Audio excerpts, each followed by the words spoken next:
going on, guys? Thank you so very much for joining me right here on Off the Script. This is episode 329, part number 2 for your Saturday, June 6th, 2020. And if yesterday was a show loaded with news, we described yesterday's show as a loaded baked potato coming out of Titus Catering. Man, oh man, today we're a whole tray of loaded baked potatoes, man. Extra cheese and extra bacon bits. And again, I'm making myself hungry.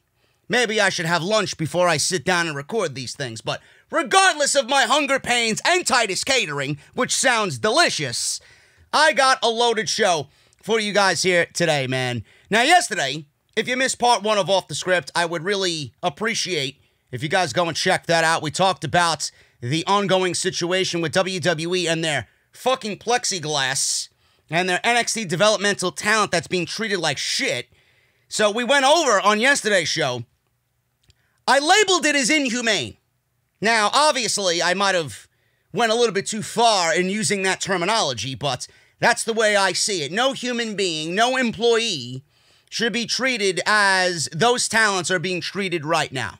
We went over all of the discrepancies that is currently going on with the NXT developmental talent being treated as fans and the poor treatment in which they are walking right into, because WWE needs them to bring life to the show. They need them to be a little bit more lively during these sets of tapings. But like I said yesterday, you're asking them to do God's work. And God himself wouldn't even want to sit through Raw and SmackDown tapings back-to-back days for 2 weeks. 2 weeks worth of tapings. Give me a break. So we went over that, and I really care about the roster. I really care about the well-being of what I think is the future of the WWE. So go and check that out. That is linked down in the description below. Now, if that angers you in regards to Vince McMahon, I got news today on Vince McMahon actually reaching out to several of the WWE talents he let go on Black Wednesday due to the CV-19 pandemic. They made budget cuts, as you guys are very well aware of. Now, he didn't reach out to all the talents. He reached out to some talents. But Bryan Alvarez of the Wrestling Observer Live actually reported that Vince McMahon reached out to some of these talents, asking them to come back to the company for far less than what they were previously making. This is unreal. And I don't know who that was previously on that roster would want to come back and work for this man in this company during what I think is the worst creative time in all of WWE history. And for less money, mind you. So we're going to go over that and everything that's coming out of that report right here on the podcast. I got news on Matt Riddle. Obviously, with Matt Riddle being called up to SmackDown and him being called up to the main roster, everybody's wondering what's happening with Matt Riddle's backstage heat. If you guys were aware, Matt Riddle had backstage heat going into the Royal Rumble, coming out of the Royal Rumble, for comments he made about Bill Goldberg, for comments he made about Brock Lesnar. WWE buried him in the Royal Rumble. That led to reports of Matt Riddle having backstage heat, and Vince McMahon being reported saying that Matt Riddle doesn't respect the hierarchy of WWE. What is the current situation on Matt Riddle's backstage heat, and is WWE going to actually treat this guy as the legit superstar that we all know he is for the WWE's future? Got news on Kurt Angle and him saying that his release from the WWE was a blessing in disguise, which I said was the majority of everybody that got released from the WWE. It was a blessing in disguise that it actually happened. I got news on the NXT, AEW, and Monday Night Raw ratings report. And I got news of 2 more. And I mentioned these. Actually, I mentioned one. I didn't mention the other. But I mentioned one name on Thursday's NXT live stream. I got not only the name that I mentioned, but I got another additional name that is possibly going to get called up after NXT Takeover in your house this Sunday, tomorrow. And you're not going to believe who it is. But I'm going to give you something that a lot of people might not be thinking about. With the current climate of the world today and everybody kind of being in the same boat and having the same feeling. And WWE obviously is going to have to adjust and change the way that they do things, especially with superstars of color and superstars from other countries. They're going to have to change their tune. We all know how WWE operates. We all know what they do as far as pushing talent who isn't white American and blonde. So we're going to go over this. I have a good feeling about what's going to happen on the main roster. I really do. I really do. So these names that I'm about to give you later in the show is not surprising, but some of you might actually, when you hear them, might worry about what is to come for these two names being called up from NXT. I also got news on the Drake Maverick situation and how Vince McMahon fired and was personally responsible for rehiring Drake Maverick, as we all assumed, for his viral video on Black Wednesday. So we got news on that, and I got news on Jinder Mahal. What is going on with Jinder Mahal? Is he going to be in the WWE title picture? Is he going one-on-one with Drew McIntyre, as everybody is predicting going into SummerSlam? Or is Jinder Mahal going to be out for an extended period of time again?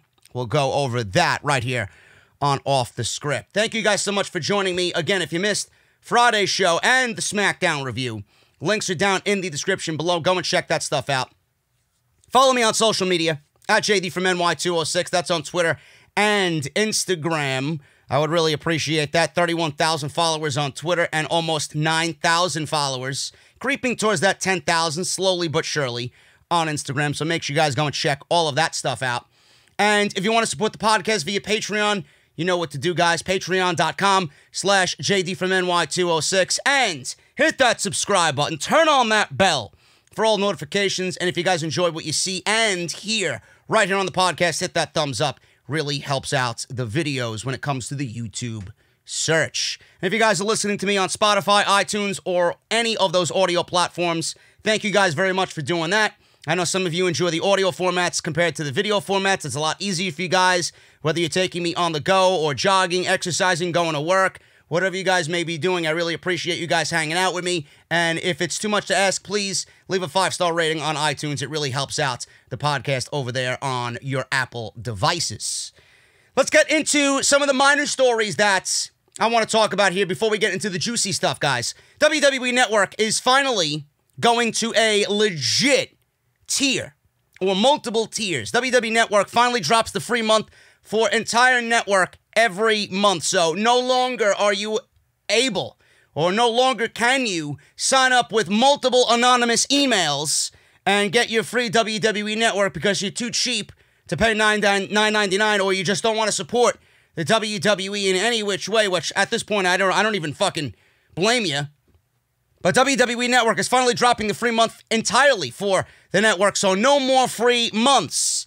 So meaning tomorrow when you guys watch NXT TakeOver in your house with me, and you guys want to watch Backlash to see what will not be the greatest wrestling match of all time between Edge and Randy Orton, you're going to have to shell out the $9.99. So that is that. Earlier this week, WWE finally announced a free tier for the WWE Network. This allows fans without a subscription to have access to a vast portion of its content, library, and several shows, pay-per-views, for free, with no credit card required. Content such as original series, Raw Talk, which we talked about on the Monday Night Raw review. I feel like that they gave you Raw Talk on the network after Monday Night Raw was going off the air, just to kind of combat the content creators that actually go live and generate a huge number of audience on YouTube after Monday Night Raw goes off the air. So I made a big deal about that on Monday. Recent episodes of WWE's flagship programs, select historical WWE pay-per-views. I don't know what's on there, so I didn't really check it out because I'm a paying customer. Have been since the first day the network launched. WWE pay-per-views, historical shows, NXT TakeOver events, and more are available. PW Insider reports that WWE has dropped the long-standing offer to fans of signing up for the network with the first month of it being free. Now, it appears that due to the introduction of the free tier of the streaming service, the free month for new subscribers is no longer being used. Good. Good. It makes sense, as free subscribers can sample the network as much as they like going forward. They'll have plenty of time to decide whether they want to sign up and pay the $9.99 per month for the full paid version. Now, I don't know what they're doing after this. This is a step in the right direction for WWE, to be brutally honest with you. They were actually losing money doing what they were doing, because I don't know who still had that at the top of the priority list when it came to the network. I honestly think when I heard that, every single time I cringed myself. I have no stock in WWE. I have no monetary gain in WWE outside of what I do here. So when I heard that they were giving free months away every single month for God knows how long they were doing it. They've been doing that promotion for years. They were literally burning money and throwing money in the trash. That's what they were doing. Now with this new setup and this new tier, now they are actually going to start making some money, I think, hopefully, for their case. Going to start actually making money on the network because they're not giving away pay-per-views for free anymore. Can you imagine WWE was in the boat of giving the WWE Network away for free during the month of April, and you can sign up with an anonymous email and get WrestleMania for free? How fucking stupid are these people? How stupid was that as a business move? I never understood that. The Royal Rumble, free. SummerSlam, free. Survivor Series, free. That is awful. Now, I hate WWE just as much as you hate WWE. I think the product is absolutely abysmal at this current stage. But that doesn't mean the WWE Network is not worth it. Now, you may take a different stance than I do. You may say the company fucking sucks. I don't support anything that they're doing, and I'm not giving them my $9.99. Now, for someone like me, I totally agree with you. If you told me that face-to-face, I would not hesitate and say anything to you. You know? I would not say anything to you. I would actually commend you for doing the right thing, or what I think is the right thing for yourself. If you don't want to outwardly support these people, then don't support them. I, on the other hand, have to support the WWE Network, even though the product sucks, because I do this as a living. So I need my full tier. I need the full access to the WWE Network. I need to watch these pay-per-views. I need to watch, the documentaries. And even at that point, if you don't enjoy the current product, there's so much that you did at one point. I know. Don't bullshit me. There is, at some point in time, content that you enjoyed. And the documentaries, you might not like what's going on with current TV, but man, the Undertaker documentary and the Edge documentary and everybody else that had a documentary and the 24 specials that WWE does, they are some of the best in sports, period. Period. Go out of your way and try and watch that stuff. That is worth the price of admission. I love Table for Three. I really do. NXT was worth it before they moved it to the USA Network. It was worth my price of admission on the network to watch NXT weekly and watch those takeovers. I would urge you to watch TakeOver on Sunday night because I honestly think it's going to be one of the best shows of the year. Minus the fans and the NXT talent that's going to be there in the current situation that when it's still going to be one of the best shows of the entire year. And it's very nostalgic to me. In Your House has a very special place in my heart. Growing up back in the 1990s, mid-1990s, I loved it. So I understand why some people might not like the network, and this is a good deal for the WWE to line up some of their pockets with some money. And I don't know if they're going to introduce a secondary tier or a third tier. I don't know if they're going to give you maybe half access for a certain price and maybe full access for an even greater price. And even at that point, if they raise it to $14.99, it's still worth the price of admission because there's so much on there. And even, like I said, if you don't like what's going on, there is content on there that I know you will always want to have access to. So I think this is great. And WWE dropped the free month, and hopefully we see them actually start making some money with this. And it's going to be interesting to see when they have their next Wall Street conference call, how many of those subscriptions go down because they actually upgraded to an actual free subscription of the network, minus all of the current pay-per-views. How many of those subscriptions are going to be legit $9.99 paid subscriptions? That's what I'm going to keep an eye and an ear on. So, interesting stuff there. WWE Network finally drops the free month for the entire network every month. And the only way you're going to watch the pay-per-views if you shell out the $9.99 every single month. Current situation on Matt Riddle's backstage heat in WWE. Like I mentioned before. Matt Riddle was in the Royal Rumble. We all had high aspirations for Matt Riddle in the Royal Rumble. We all wanted to see him go one-on-one with Brock Lesnar in the Royal Rumble. Then he came out And he had nothing to do with Brock Lesnar because at that point when he came out, Brock Lesnar was already eliminated and this turned into a regular Royal Rumble match. And he was eliminated by Baron Corbin in 40 seconds. Then we get Matt Riddle on social media just ragging on Goldberg and saying even before the Royal Rumble happened that he wanted Brock Lesnar at WrestleMania. He wanted to retire Brock Lesnar at WrestleMania when that time comes. I think everybody knows that that is a match WWE more than likely will visit at one point or another. I mean, they have to. I mean, they'd be stupid not to. Even the Goldberg match, I could see that actually happening in Saudi Arabia if they want to go and visit that. There's just money there. There's real life issue there. If they put their issues aside, they can make a lot of money for themselves.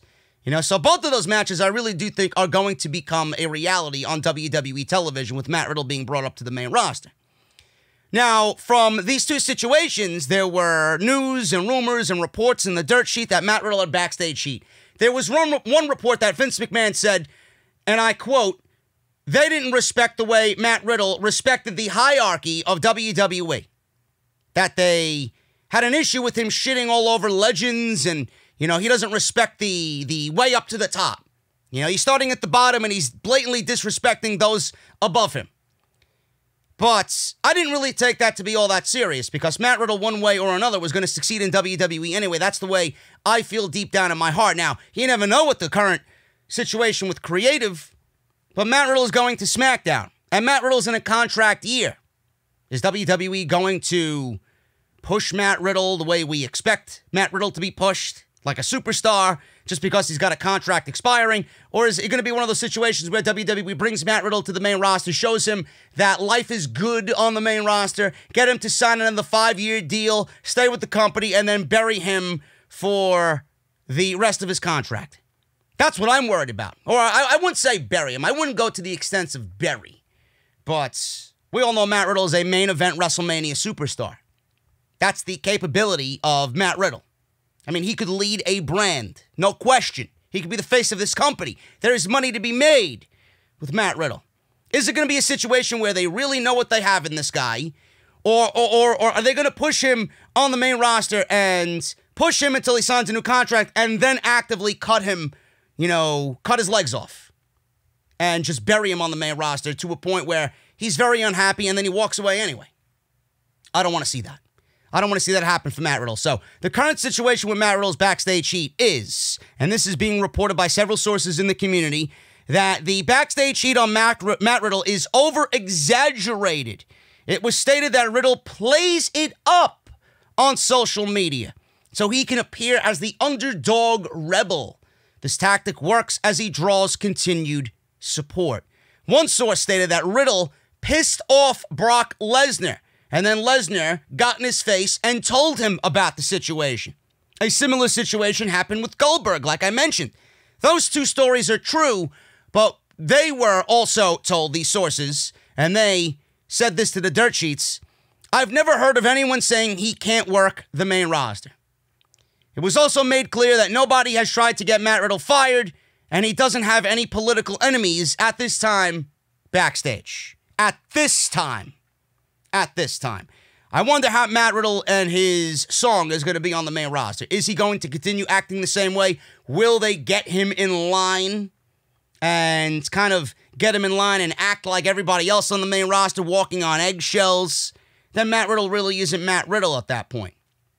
WWE's got to be very careful about what they do with guys like Matt Riddle and anybody else coming up from NXT for that matter. You know, normally we should be getting excited about call-ups from NXT. And as the years went on, the reason why, or one of the main reasons why people aren't watching NXT is because why are you going to invest in everything that Triple H is doing for it to ultimately be killed on the main roster? If it's something great in NXT, it should be something great on the main roster. This is what we talked about yesterday. Road Dogg blatantly put it out there about Adam Cole. Adam Cole has been an absolute gem for NXT. Match of the year candidates up and down this guy's 3 years in NXT. You name it, with Matt Riddle, with Ricochet, with Johnny Gargano, with Tommaso Ciampa, with Aleister Black, you name it. You name it. This guy is absolutely at the top of his game, one of the best in the world. Today is Adam Cole. WrestleMania main event caliber superstar. Road Dogg's on Corey Graves after the bell saying that if Adam Cole was a little bit bigger, he'd be Universal Champion right now. So what do you mean? What do you mean by that? If Adam Cole gets called up to the main roster, he's never going to be the Universal Champion? How do you have a resume like Adam Cole in 3 years in WWE and then not find success on the main roster? I don't understand that. And WWE better be fucking careful with Adam Cole. You got Britt Baker going on these podcasts saying she wishes Adam Cole would come to an AEW. She wishes she could have the Young Bucks and Kenny Omega and the Elite all aligned with their good buddy Adam Cole and the family to be back together again. If AEW wasn't in existence, this wouldn't be an issue. Or wouldn't be as big of an issue. It would probably still be an issue because Adam Cole, he could go back to Japan if he wanted to. But Adam Cole, with her going out there, and WWE being the WWE and how fucking petty they could be, with Road Dogg and his goddamn comments, Adam Cole could easily walk and say, fuck you to WWE. Do they want that? With AEW in the picture, he could leave NXT, go to AEW, and be a world champion as soon as he steps foot in that company. I don't want to sit here and tell you that Adam Cole is going to be the one guy that brings AEW to 1 million rating on Wednesday night. I'm not going to sit here and tell you Adam Cole is a legit game changer. Game changer. But he is a game changer. He is. He is a difference maker. If Adam Cole goes to AEW, their roster gets bolstered by so much I can't even fucking comprehend it to you guys right now. And you might not like Adam Cole. You might not like Adam Cole. You might be in the camp of, oh, Adam Cole's a vanilla midget. I love Adam Cole. I think Adam Cole is fucking phenomenal at what he does. When I look at pro wrestlers, some of you might think, oh, Randy Orton, Drew McIntyre, this guy, that guy, Edge, AJ Styles. I look at Adam Cole. Adam Cole is my quintessential pro wrestler. He's got the makings of the next Shawn Michaels written all over him. If AJ Styles is the current Shawn Michaels, he's the Shawn Michaels of our generation, then Adam Cole is going to be the AJ Styles of his generation. Give me a break. Adam Cole is set for himself at this current time to be making Roman Reigns-like money in WWE. All because of the fact that AEW exists. All for the fact that his girlfriend, Britt Baker, is going on podcast saying that she wishes he comes and makes the family whole again, the Elite whole again, and that he's in the same company as his buddies. WWE is going to have to bend when they might not want to bend and give Adam Cole whatever he wants. I dare you to call this guy up and not give him main event treatment. Anything less than what I expect from Adam Cole on the main roster, you could kiss Adam Cole, baby, goodbye. Same thing with Matt Riddle. WWE's got to tread very lightly and carefully with Matt Riddle and guys like Adam Cole. They need to be at the forefront. Nothing else has worked. You got two elite talents right there. If they're not treated the same way that we've been seeing them on NXT, there's a fucking problem. And it's not with Adam Cole or Matt Riddle. It's with fucking management on the main roster. So Matt Riddle's situation backstage, yeah, he might have some heat, but the right people do like Matt Riddle. And the fact that his Lesnar comments and his Goldberg comments, he plays it up. And that's what Matt Riddle does. And I think everybody has caught on and loves who Matt Riddle is. Don't change Matt Riddle into something that he's not. Let Matt Riddle be Matt Riddle, and you got 99% of the effort with Matt Riddle already fucking there. Right there. Let him be Matt Riddle. You have to do nothing else. Nothing else.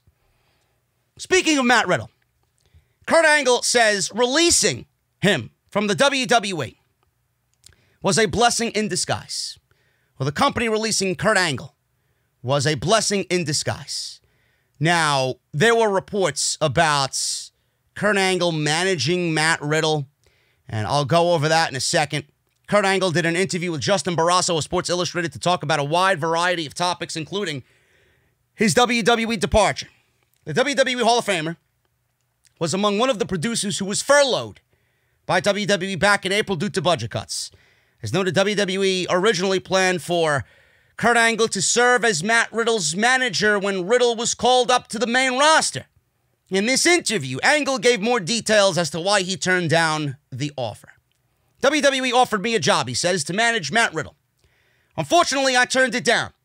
I just have so much going on with my business, physically fit nutrition, and I need to make sure it succeeds before I do anything else. I'm almost 100% that I won't wrestle again. But if I did, that's the direction I would want to have. I imagine WWE was going to put me with Matt Riddle and have me manage Matt Riddle, and then eventually probably a match between the two of us. And then Angle was asked whether he would return to the ring under the right circumstances. He stated that he can't right now, but his mind could be changed for two reasons. He says this, and I quote, "I'm working on my business, and I've been doing a lot of rehab on my body, trying to get myself back to where I am able to live a healthy lifestyle. I've been so banged up, my neck, my back, my neck, this and that, but I'm making improvements. If I get to a point where I feel I can do it, then I'll probably do it. But right now, I have to focus on my body."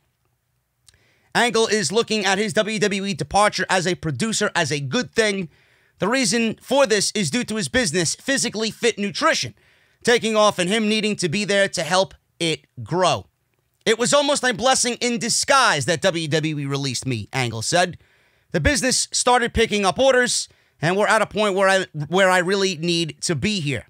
End quote. Angle continued by stating that they have chicken snacks called Chicken Snacks. It's spelled CHXNSNX. So it's abbreviated.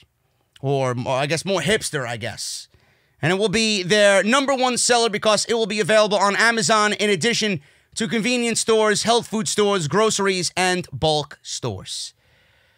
So Angle, you know, it was very clickbaity when you heard about the story earlier in the week. It was very clickbaity. You know, why did Angle say it was a blessing in disguise? For a guy like a No Way Jose, for a guy like a Heath Slater, for a guy like an Eric Rowan, or a Leo Rush, or Zack Ryder, guys like a guy like Rusev, right? Guys like that, it has been a blessing in disguise because they will find work no matter what. Zack Ryder's been teased about going to AEW. Rusev is doing his own thing right now on Twitch. Who knows where he's going to end up? It's not like he's never going to wrestle again. No Way Jose says he can't wait to get back out there. Heath Slater says he can't wait to just be free and show everybody what he could really do after being suppressed for 15 years in WWE. Leo Rush is mega talented. There's no way he's not going to find any work, right? There's no way Leo Rush is not going to find work in any company. And the fact that now he's a former Cruiserweight champion and a former WWE superstar, he's going to find work very easily. But a guy like Kurt Angle, it was kind of clickbaity when you read this article. Or when you read the title of this article, a blessing in disguise. Why was it a blessing in disguise for Kurt Angle? Not because he didn't want to be there. Not because he didn't want to produce for WWE. He would rather produce for All Elite Wrestling. But he's got his own business at home, which I didn't even know of. I didn't know of. So he is wanting to be home because right now, the most important things in his life outside of his family are his home business and him getting back to 100% healthy where he can actually live a comfortable lifestyle for the remainder of his years. That's it. Wrestling should not be on this guy's mind. Wrestling Matt Riddle should not be on this guy's mind. Wrestling, period, should not be on this guy's mind ever again. Kurt Angle should not be wrestling anybody. My second point, Matt Riddle doesn't need a manager. I don't give a shit what you think of Matt Riddle's promo ability or his mic skills. That's the charm. That's half the charm of Matt Riddle. Why would you want him to have a mouthpiece? It's not like he's fucking Bobby Lashley. It's not like he's one of these guys that can't cut it. It's not like he's a Ricochet. You know, when you hear Matt Riddle talk, that's the genuine charm that we all fell in love with Matt Riddle in the first place. Why would you want to take that away from him? That's like taking 50% away of what we love about Matt Riddle. You don't want to do that. That's WWE already trying to ruin and suppress Matt Riddle when you don't need to do anything. You already got fucking Booker T on WWE Backstage going out there and saying, oh, well, WWE's got to put boots on Matt Riddle. Are you fucking kidding me? Are you serious? Yes, let's just make Matt Riddle into a fucking WWE main roster zombie. Just like everybody else. They're going to ruin this. I'm telling you, man, I joked about it. How long before they put this guy in the Riddler costume? Why don't we just go and get it over with already and fucking kill him? You know? We don't need to be hearing that shit. He doesn't need a manager. He doesn't need to fucking have Kurt Angle manage him and then lead to a fucking match. He got so many matches on the main roster. On SmackDown alone, never mind Raw, that you want to put him in the ring with Kurt Angle? Come on. Come on, man. Gotta be a little bit more open to new talent. The old guard isn't working. Let the new kids on the block do something. You might be surprised at how good they are. Vince McMahon. Vince McMahon. The guy that is directly responsible about killing our love and superstars on the main roster. Vince McMahon has reached out to recently released wrestlers to come back for far less money. Now, he didn't reach out to everybody. He probably reached out to a Zack Ryder. He probably reached out to a Rusev. He probably reached out to a Heath Slater, right? And Eric Rowan. They were pushing Eric Rowan pretty hard on Monday Night Raw. Clearly, they had something planned for him. So Vince McMahon probably reached out to some of the bigger names that he let go on Black Wednesday.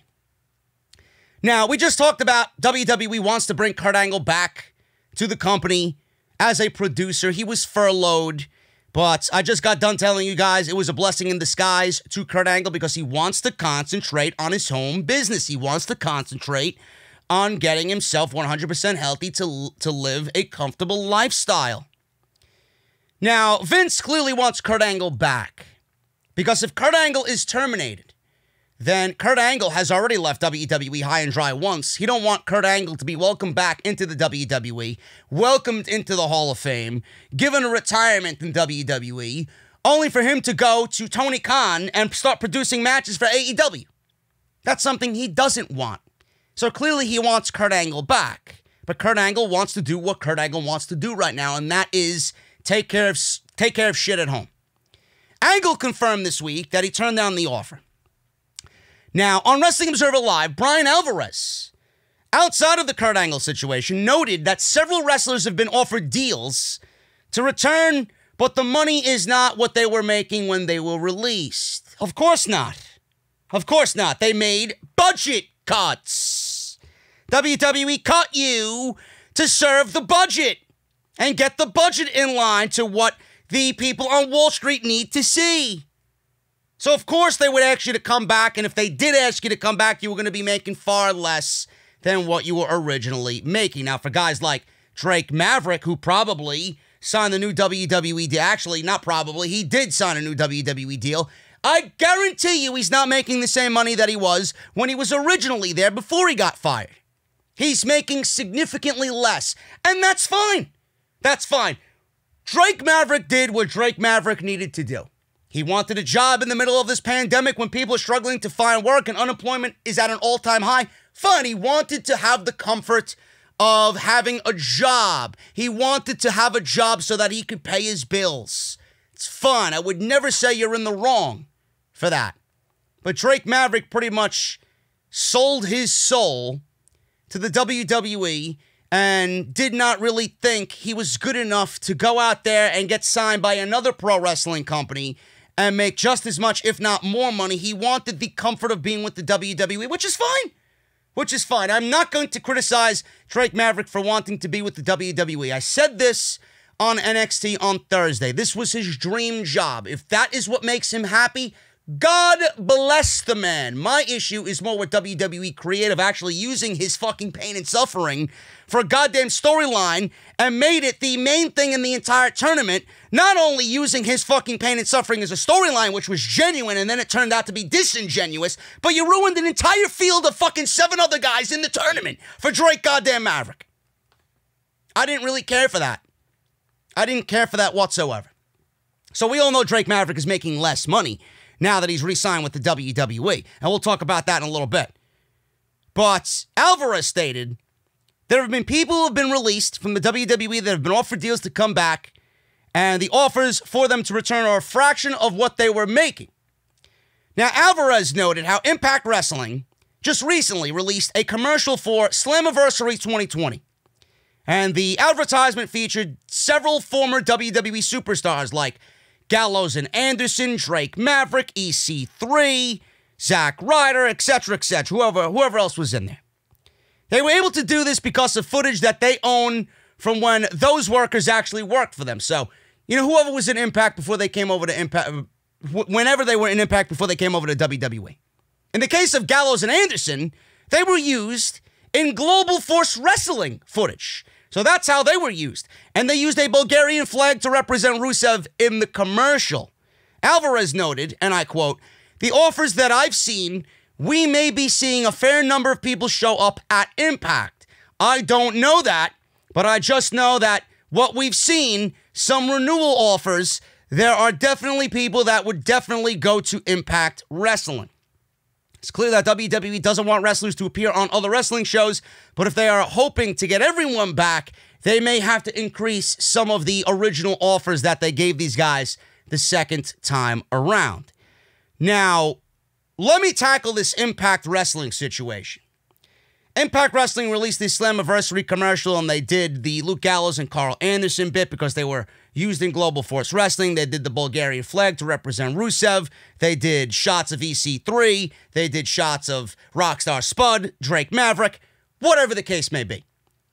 Impact Wrestling, from what I read, has verbal agreements with some of these superstars to come back to the company. Now, a verbal agreement is just that, a verbal agreement. You can make a verbal agreement and go somewhere else. You're not really destined for Impact Wrestling. You could say, yeah, I'll show up, and then not show up and say, fuck you to Impact Wrestling. There's nothing signed on the dotted line. So you really can't zing them on that.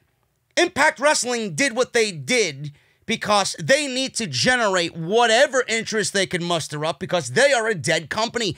Absolutely nobody is talking about Impact Wrestling.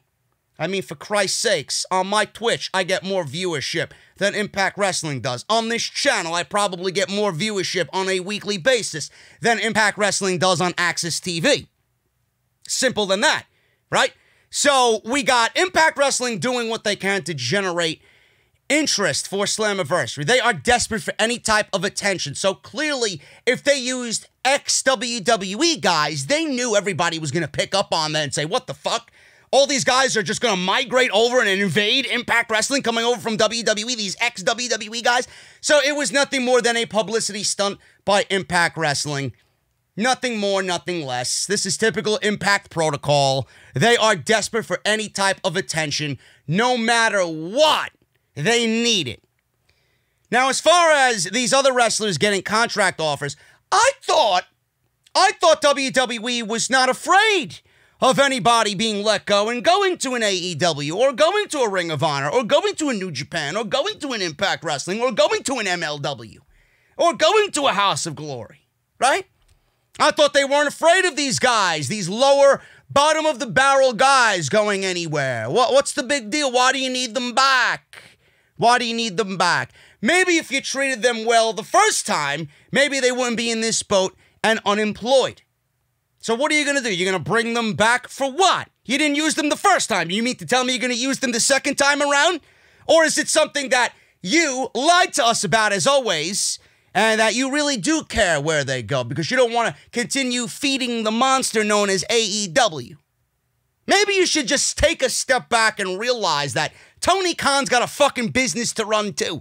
He's not going to go out there and bring in a No Way Jose because he was a former WWE superstar and he's going to bring No Way Jose into the fucking company. He's not going to go out there and sign all these different people that you let go. Are there people that they let go that he could use? Absolutely. You got to be a goddamn fool. And I said this several times to see a Rusev floating around the free agent pool and not give this guy a goddamn contract.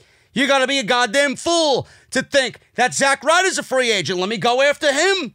You would be a fool to not pick him up. He is a solid guy that never got an opportunity to succeed in WWE. They cut his legs off before he could even stand in WWE. What about a Taynara Conti that they let go from NXT? She was coming along quite nicely. They need women in AEW. So there are people out there that AEW can use. What about a Lio Rush? What about a Lio Rush? He would fit perfectly into All Elite Wrestling. Minus the problems backstage that he might have. But I think now his tune is definitely going to change with the climate of the world going on, you know? And what about Eric Rowan? You don't think a pairing back with Brody Lee, right? Eric Redbeard is his name on the indies. You don't think a reunion with Brody Lee would be great? Give me a break, folks. Give me a break.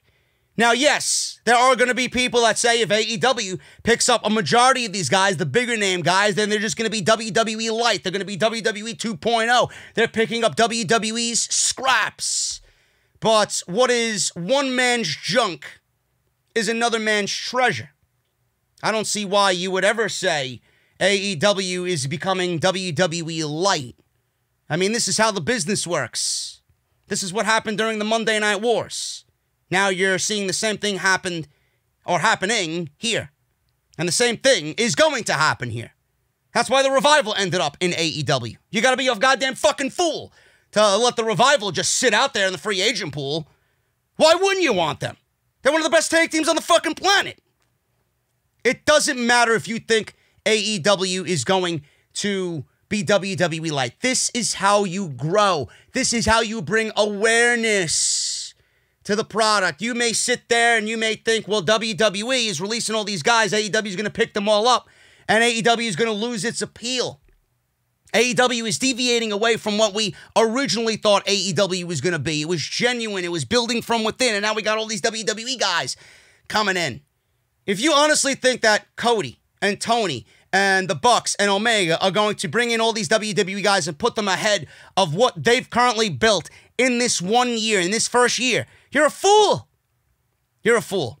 Everybody that comes on in after the fact is going to be a helping hand. No more, no less. And AEW is the true land of opportunity. Tony Khan will give you a chance. Vince McMahon will not. Vince McMahon hasn't given a chance to any of these guys to get over. Vince McMahon hasn't given any of these guys creativity where they could sink their teeth into it and really just let go and be free and show everybody in the company what they're made of and what they could do. They're going to be able to do that in AEW. So when I hear Vince wants to reach out to these guys for far less money, that means to me that he doesn't want them to go to AEW. And none of these guys, I'm telling you right now, are not going to make a big difference to AEW. A lot of these guys might not even want to go to AEW. A lot of these guys might want to go travel back to Japan. Gallows and Anderson, I don't see them ending up in AEW. I see them going right back to New Japan Pro Wrestling. Right? They're not going to sign all these guys. And all of these guys, like I said, are not going to be difference makers. So why do you care?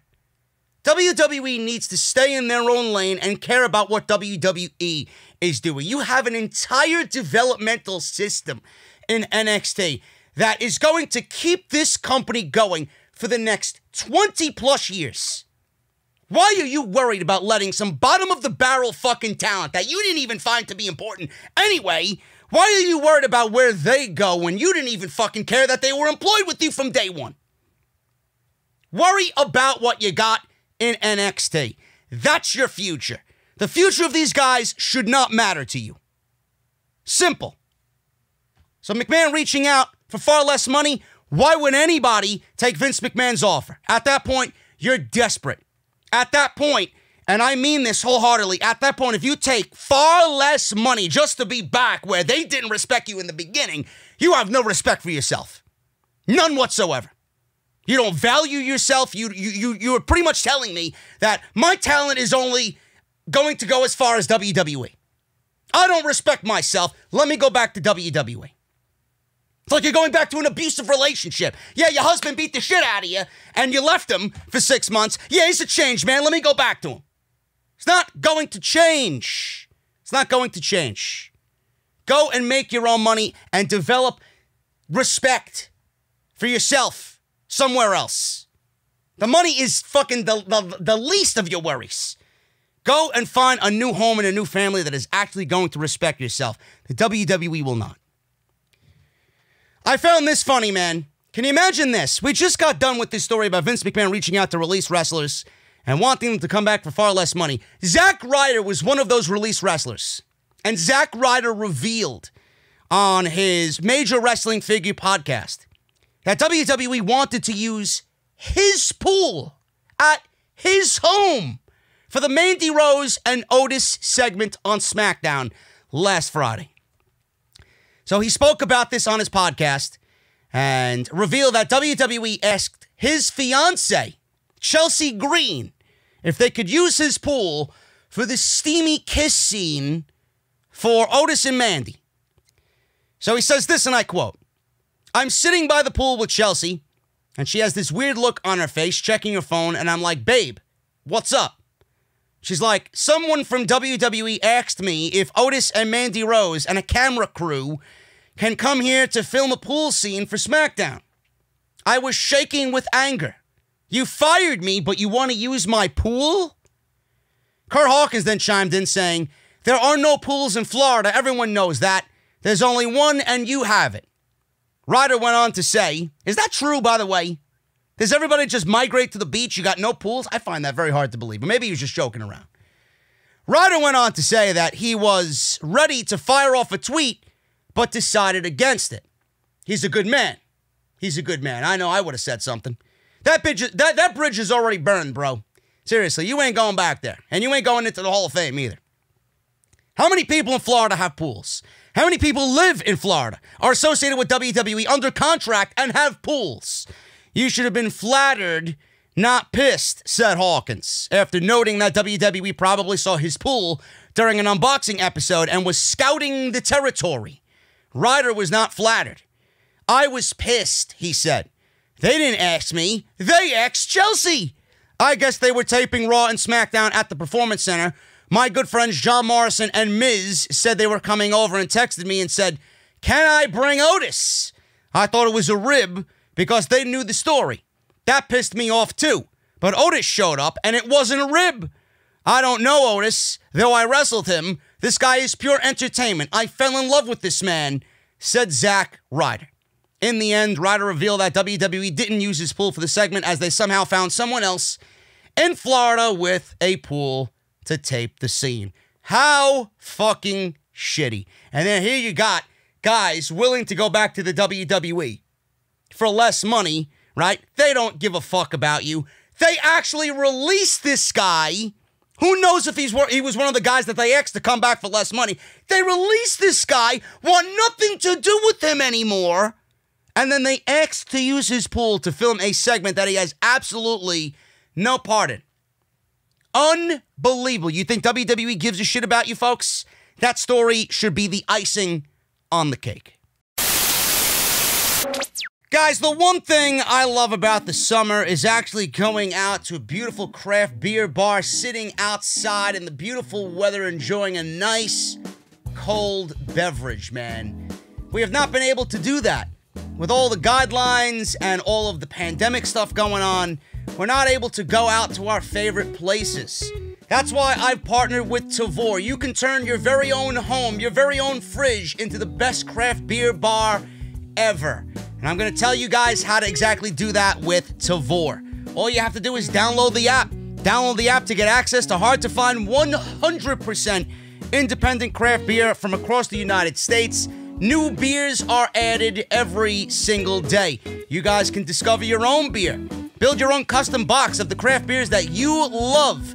Flavor profiles, taste profiles. Enroll in a subscription and they'll automatically snag the highest rated beers that suit your taste. No minimums or commitments. And beer delivery. Get your hand-picked beer delivered right to your doorstep for a flat fee.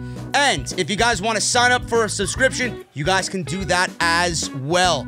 You guys are on your way to exploring and finding out the best in the world of craft beer.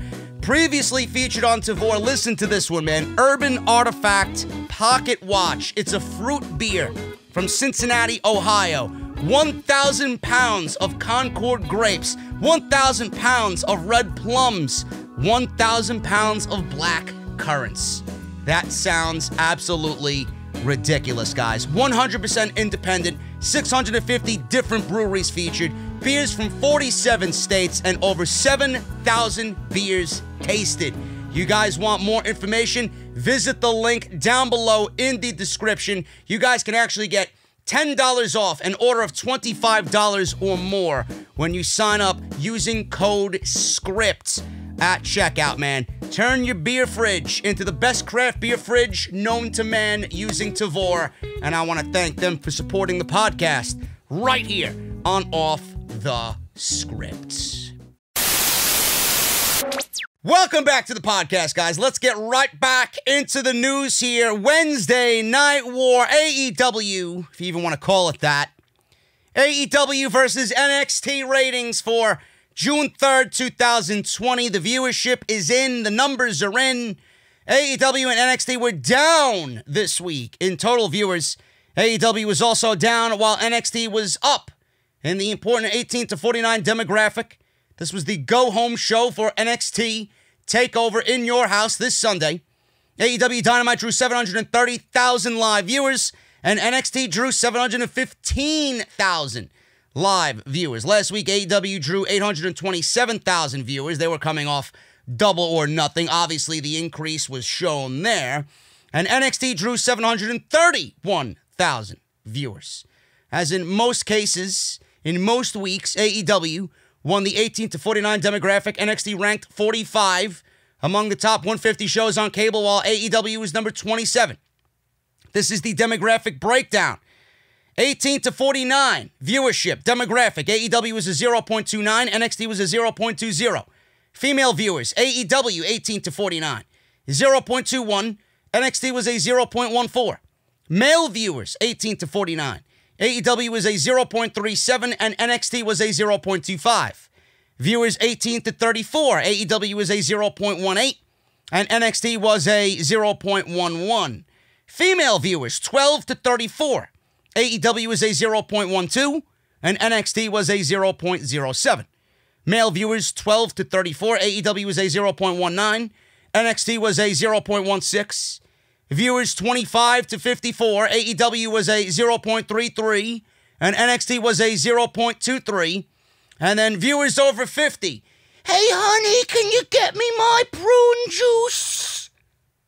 AEW drew 0.27, and NXT drew a 0.35, meaning that the viewers 50 plus is the only demographic that NXT won, as usual. Listen, I'm not surprised by this anymore. I mean, I do it because it's simply a habit now. Some of you enjoy it. Some of you don't care. I don't really give a shit. It really doesn't matter to me who wins. I enjoy both shows. I watch both shows. I discuss both shows. So it doesn't matter to me. It doesn't matter to me. It's just another day at the office. NXT was all right. Nothing really special about it. It had the typical WWE go-home show vibe. Nothing really stood out. I wasn't any more excited than I already was for TakeOver. Johnny Gargano and Keith Lee had a nice little back and forth there in that mixed tag team match. Started off with Mia Yim and Candice LeRae. Johnny Gargano was in street clothes.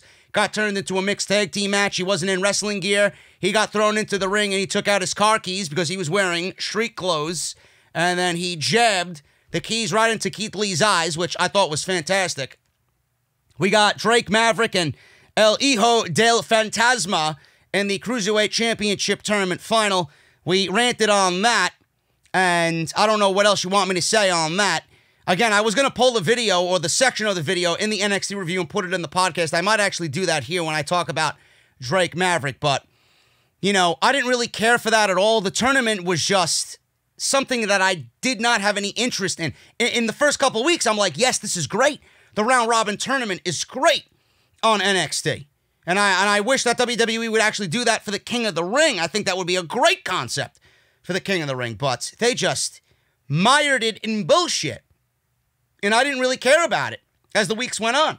They showed you they didn't care about the tournament. Matches ended up in 2 or 3 minutes flat, right? And then we got Drake Maverick crying his way into the finals because WWE opted to capitalize on something that was real and turn it into a storyline. And I didn't really care about that. You know, firing somebody wrongfully, for whatever reason, whether it was a business decision or whatever, you know, firing this guy and then rehiring him is not a good moment. And I mentioned this on Thursday. On AEW, we had Cody Rhodes and the Open Challenge for the TNT Championship. This is going to be a weekly thing. It's their version of the TV Championship. He went one-on-one with Jungle Boy.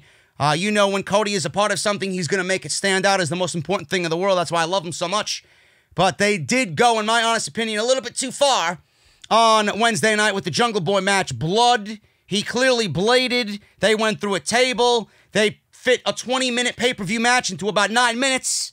It is what it is. And we're going to see more of that on Wednesday when he has his second title defense against Mark Quinn of Private Party. It was supposed to be Rey Fenix, but I got news on that coming up on Wednesday's Dynamite review when I'm joined again by my buddy Jesse.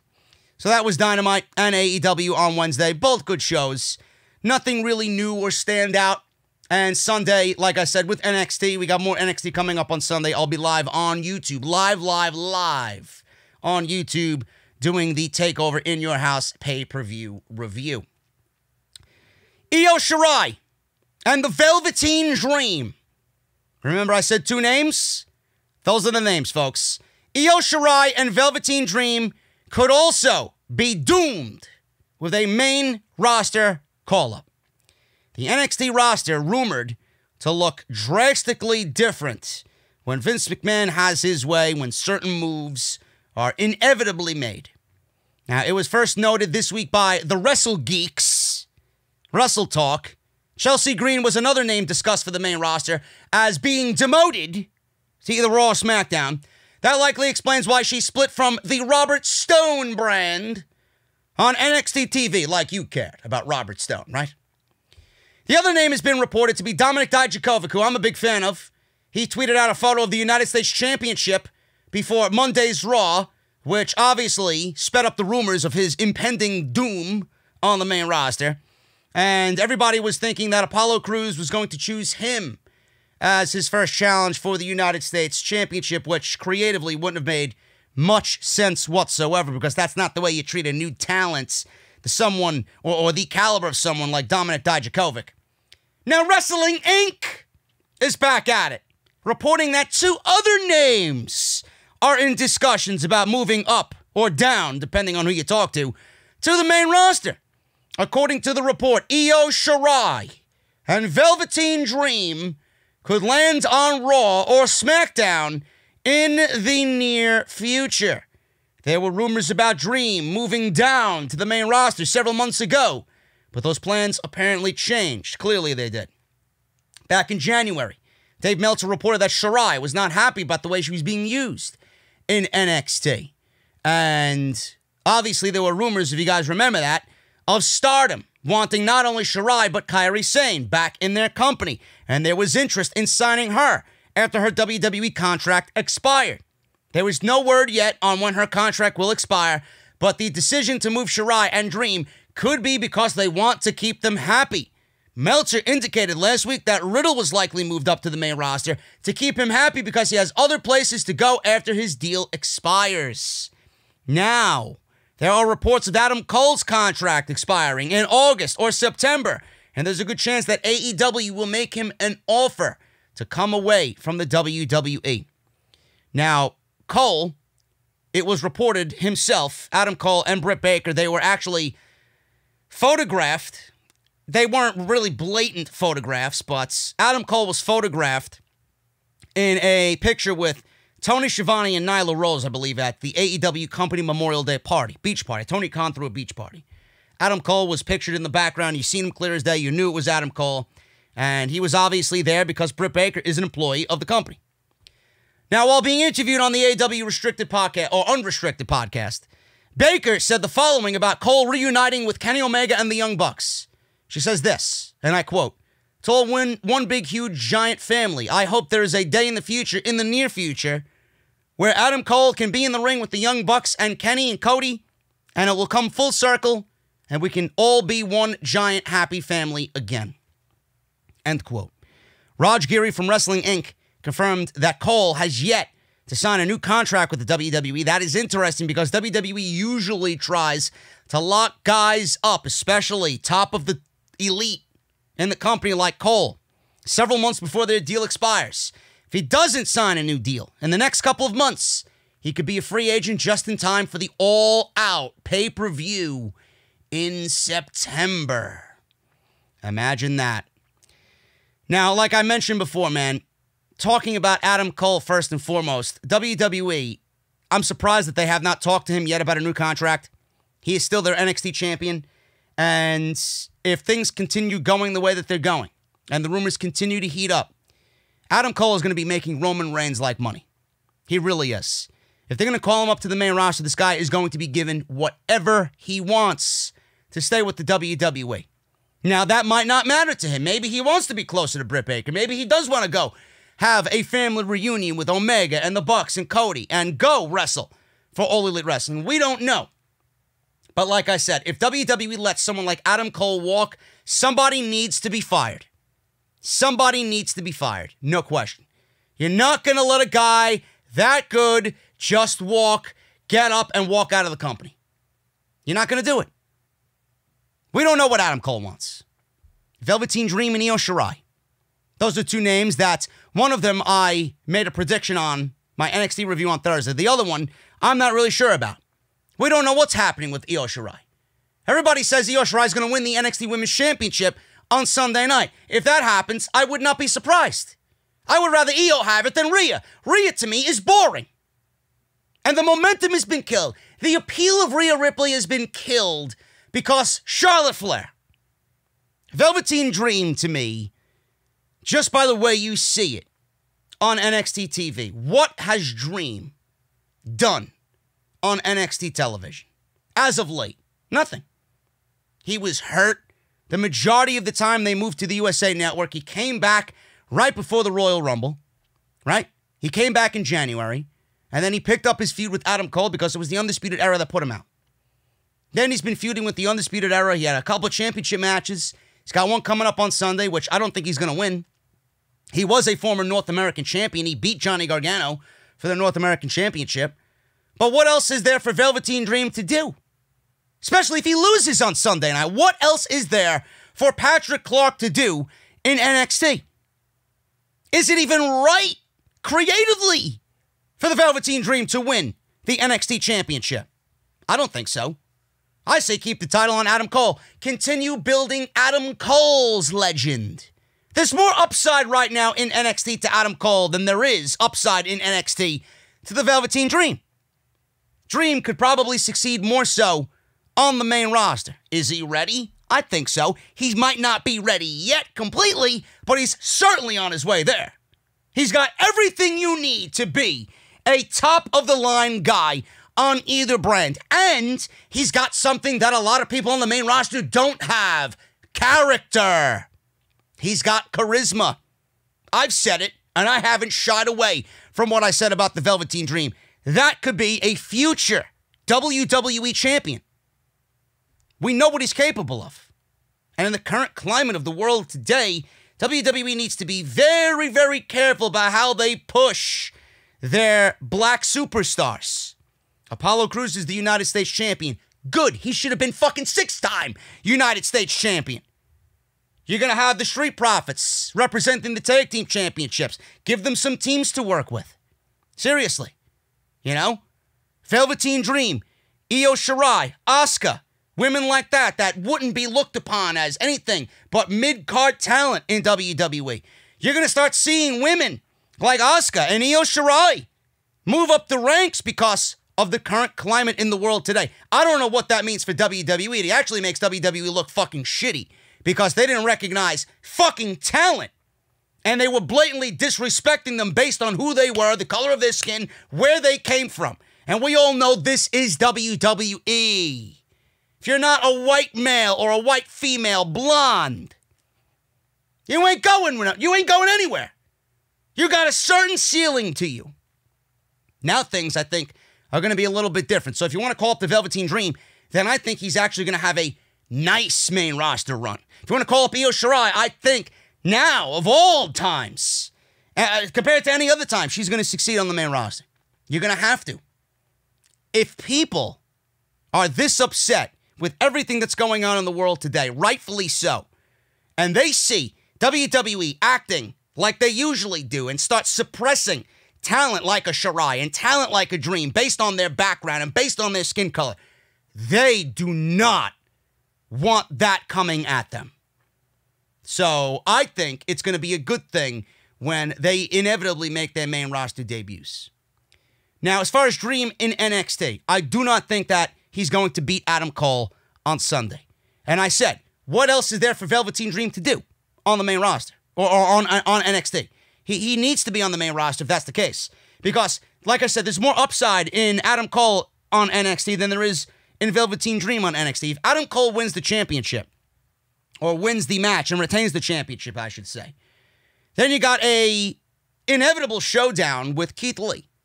Keith Lee was well beyond the North American Championship when he beat... Who did he beat for it? I don't even remember. Who the fuck did he beat for it? Roderick Strong, right? When he beat Roderick Strong for the North American Championship.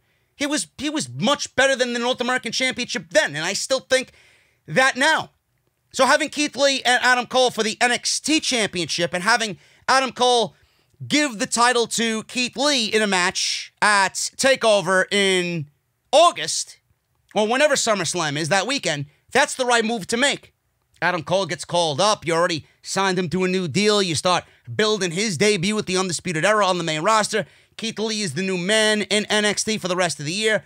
Then you start building Keith Lee and his inevitable feud with Karrion Kross, because that's the next guy in line after that. You have a couple of matches with those guys. You build a nice feud with those guys. And by January 2021, WrestleMania 2021, we got Keith Lee on the main roster. And Karrion Kross is the guy in NXT. Simple. It's the natural way of things. I just don't see Velveteen Dream kind of flowing into that. I think he's much better off on the main roster. Io Shirai, if she doesn't win the match on Sunday, like I said, I would rather her win the NXT Women's Championship than Rhea Ripley. Rhea Ripley, after losing to Charlotte Flair, I can't even begin to tell you how much momentum and stock in Rhea Ripley has just fallen. She's just like everybody else, and that's exactly what WWE risked when they went ahead and did that shitty creative at WrestleMania. They ruined Rhea Ripley. And now I don't care if she wins the fucking title back from Charlotte. I don't want to see another match with those two women. I don't care if she gets her revenge on Charlotte. The revenge should have been beating Charlotte at WrestleMania. Charlotte shouldn't even be in NXT as its women's champion. Io Shirai, I think, if she wins the women's championship, fine. Fine, then you call up Rhea Ripley. But if Io doesn't win, then we'll see. We'll have a better understanding what happens with Io after Sunday. Either way, I'm fine. Either way, I feel comfortable in knowing that Asuka is achieving the success that we all expected. Now, it took Becky Lynch to get knocked up to get to this point, but we're there. So be it. With Asuka leading the charge on Monday night, I wouldn't mind Io on the main roster. Io and Asuka, main event level fucking shit on Monday Night Raw. Io and Sasha on SmackDown. She might actually be a better fit for SmackDown. If Sasha Banks wins the championship from Bayley, which is obviously the way that they're going, can you imagine a Sasha-Io feud? Take my fucking money, man. Here's my wallet. Here. There you go. Take my money. Give me a break. So I think those two definitely fall in line with what's going on right now and the call-ups being rumored from NXT. And then we got the main event, folks. Then we got the main event, the Cruiserweight Championship. We got Drake Maverick and El Hijo del Fantasma for the Cruiserweight Championship. This is the final of the NXT Cruiserweight Championship tournament. And man, oh man, I will say this. The match itself, I was never a big Drake Maverick guy. But the match itself was great. I will give both of them that. The match itself was great. But everything that happened in this match, just based off what had happened already leading up to this, I'm being genuine when I tell you guys I could not give a shit. I could not give a shit. And I actually wrote out a rant because I wanted to make sure everybody understood where I was coming from, because there are some people in the community that loved it. Bryan Alvarez, who I think his takes are great. You know, he's just like me. He's a no bullshit guy who shits on something when it deserves to be shit on, and he says something is good when it deserves to have praise behind it. He even said that he thought the ending of NXT was awesome, and I didn't think so. Now, you might have thought NXT and the end of NXT was awesome. Drake Maverick and what he did and him being given a contract was awesome. I'm here to tell you, in my personal opinion, that I thought it was fucking terrible. I thought it was terrible. Plain and simple, the Drake Maverick storyline that they incorporated into this bullshit Cruiserweight Championship tournament sucked. It was terrible.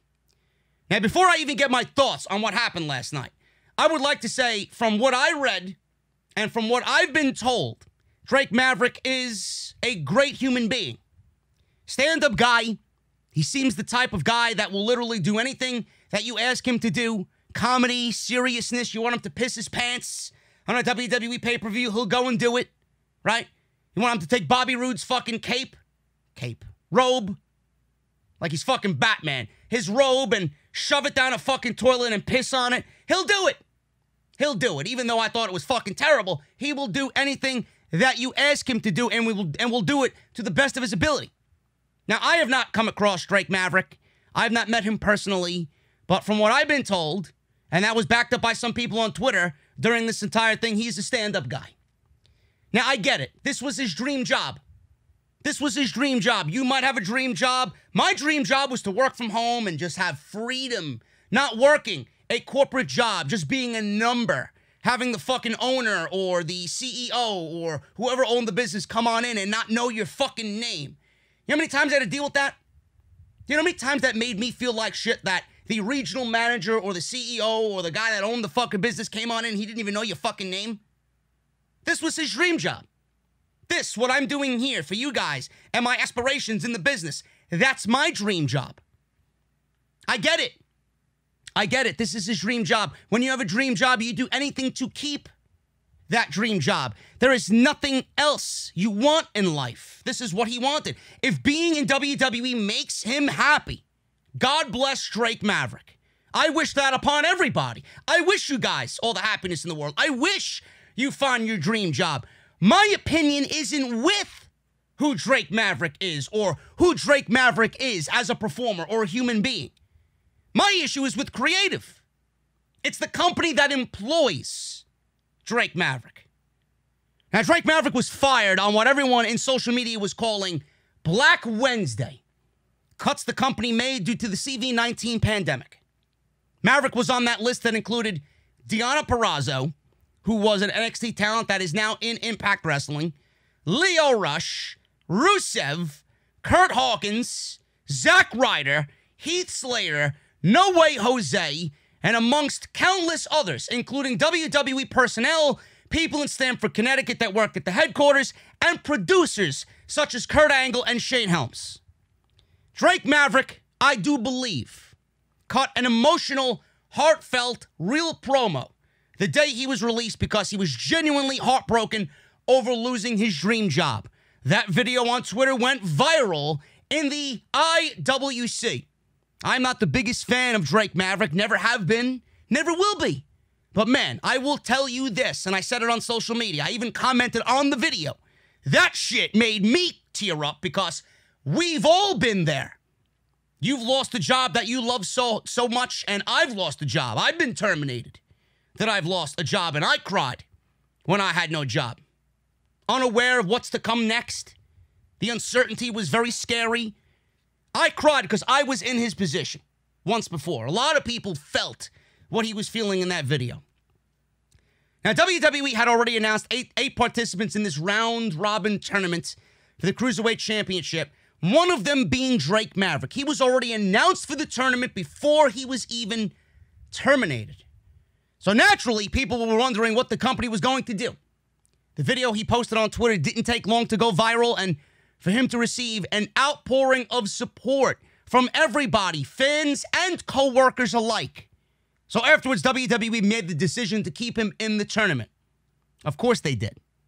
What do you think WWE is going to do? They're going to use this guy's pain and suffering to their advantage. Of course they did. He was the only superstar really out of the many that were released to even have anything on TV. Barely. But knowing WWE from an avid watcher's eye and knowing their history of doing shitty, shady things for their own agenda, it made me start to wonder. You have some of the best cruiserweights in the world in this company, and you choose Drake Maverick, of all people, to represent the new age of cruiserweight on NXT.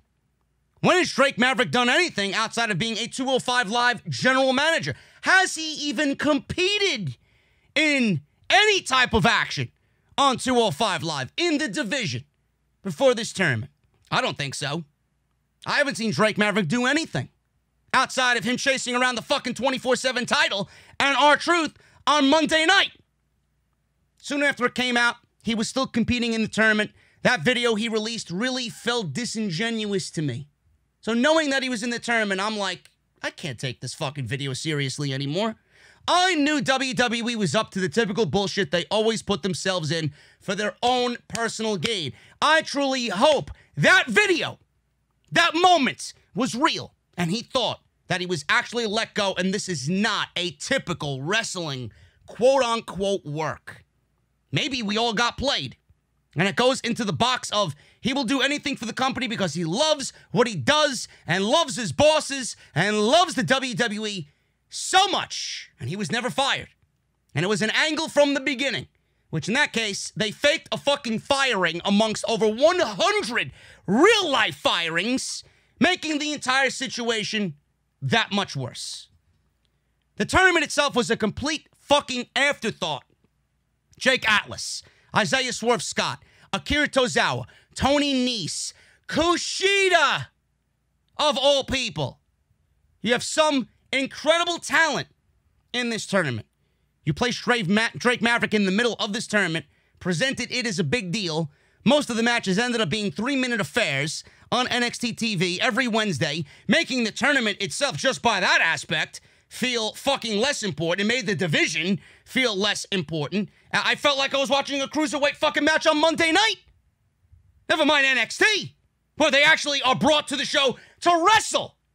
But we're seeing 3-minute matches in the goddamn tournament. You sacrifice talent who've been dying for an opportunity to showcase what they can do in their weight class for a man who was supposedly terminated to sell his story so that you can profit off of whatever genuine emotion he did put into him being legit fired. I would say everyone in this tournament deserved better. Everybody deserved better. As far as the talent involved here, they're supposed to be the fucking future. In this case, NXT presented themselves as shameful as Raw or SmackDown. The entire story of the tournament was for Drake to continue winning to save his job. He loses the final and a shot at becoming Cruiserweight Champion, yet here WWE is giving him a contract to stay with the company for fucking losing. Losing. Just like every other fucking situation where we watch Monday and Friday, the losers benefit more than logic. So right there, I'm done. I'm done.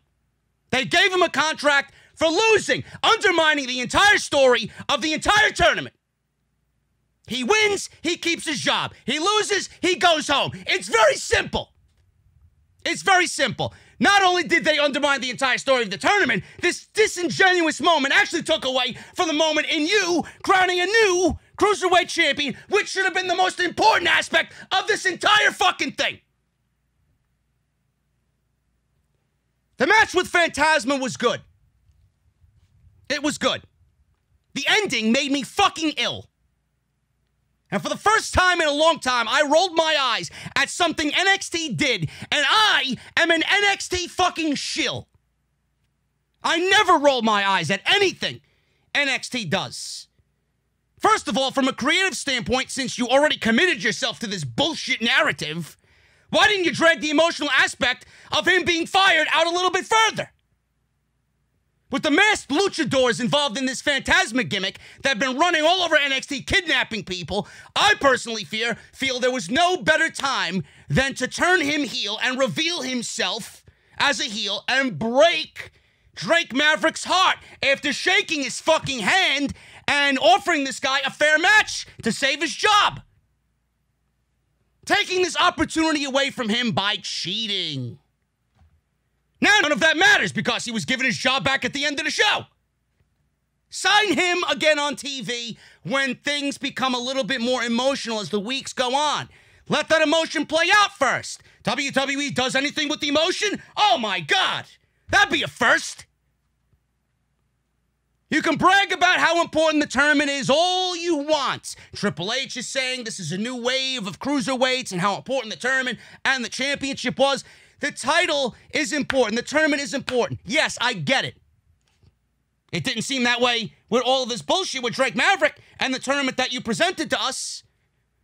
But when this moment stands out as more important than crowning a new champion, there's a problem. I don't give a shit what you think of the championship or what you think of the division. Crowning a new champion in the middle of what we're going through right now because your other champion can't make his dates due to travel restrictions, that should be a big deal. The title is and was never as important as the company made it out to be. Firing Drake Maverick and then giving him a contract after you realized you fucked up and that people really like this fucking guy is not a feel-good moment. It means you as a company fucked up. Then you decided to capitalize on the heartbreak of a human being losing his job. It's embarrassing. It shows that everybody, even in NXT, that we all love, it shows everyone in this fucking company, not just NXT, but all WWE, they view everyone, you, me, the fans, their own talent, anyone with any pure emotional and fucking financial stake in this company. In all of pro wrestling, they look at you like a fool who will exploit someone who is suffering, not even to mention they will exploit their own fucking talent for their own gain. For Drake Maverick, I'm happy he kept his job. I never want any of those 100 people to be fired to begin with. I feel sorry that the peak of this guy's WWE career is this overbooked, messy, disgusting, disingenuous fucking Cruiserweight Championship tournament. After it was all over, WWE had Drake Maverick cut another promo. This is where they fucking put the cherry right on top of the cake. WWE had Drake cut another promo last night on WWE.com in tears, saying that other people who got laid off didn't seize the opportunity while they were there, employed, almost as a way for WWE to tell you through Drake Maverick that they are justifying this creative decision. Wasn't this the same company that killed Zack Ryder's career dead because he got himself over with his very own YouTube show away from what WWE was willing to give him? All because it didn't factor into their fucking agenda. They killed Zack Ryder. Fuck a Zack Ryder for organically getting over on his own, though. Right? Zack Ryder didn't seize a fucking opportunity. Right? What about Heath Slater, who talked about wanting to do, and they told him no every chance they had for 15 years? How about Rusev, who spoke about how frustrated he was for not being used to his potential and only wanted was one opportunity to show what he could do, only for them to have him sit at home for months, bring him back in a fake wedding angle with his real-life wife leaving him, that embarrassed everyone involved and got nobody involved over? How about Luke Harper? They told him nothing. Nothing. They kept him home without a fucking word. Luke Harper they told Luke Harper that they had nothing for him while he was healthy, ready to come back to work, wanting to do whatever. But they kept him home because Vince McMahon didn't like the way he cut a Southern accent. How fucking dare you? And then they want to know why people have stopped watching the product. Rant over. Rant over. And if you don't believe anything that I said here, there's something wrong with you. There's something wrong with you. You're looking at it as, oh my God, it's a great story. It ain't no great story. It's typical WWE fucking agenda-driven garbage. Fucking terrible. All right, so that clip was directly from the live stream that I did on Thursday for my NXT review. Those are my thoughts on Drake Maverick. Now, the reason why I pulled that is for two reasons. One, I don't know how many of you guys actually seen that video, so if you did not watch the NXT review, or if you don't watch NXT in general and don't care on what I have to say about NXT, you might have missed that, so it definitely has something to do with what I'm talking about here with Drake Maverick. So that's the reason why I did it. You might not have seen it, you might not have heard me talk about it. That's the reason. So you guys got a full-on rant on Drake Maverick and my thoughts on the Drake Maverick storyline coming out of the Cruiserweight Championship tournament on NXT TV. And the other reason is because we're going to talk about Drake Maverick and the news on Drake Maverick now. Vince McMahon fired and then rehired Drake Maverick after a viral video. Now, during the conference call for NXT TakeOver In Your House, Triple H strongly implied that he was surprised by the firings of several NXT superstars, including Drake Maverick. This has been confirmed by Bryan Alvarez of The Observer, who has indicated that all firings were made by Vince McMahon himself. People speculated that Maverick was actually never fired by WWE, and this whole thing was a storyline to get him over as a babyface. However, all reports seem to indicate that this was not the case. Alvarez said this in regards to Vince McMahon firing and then rehiring Drake Maverick.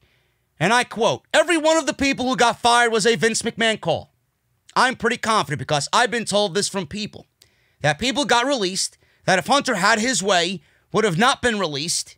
So they fired all these people, including Drake Maverick, and Drake did the deal, the emotional video that was genuine when he released it.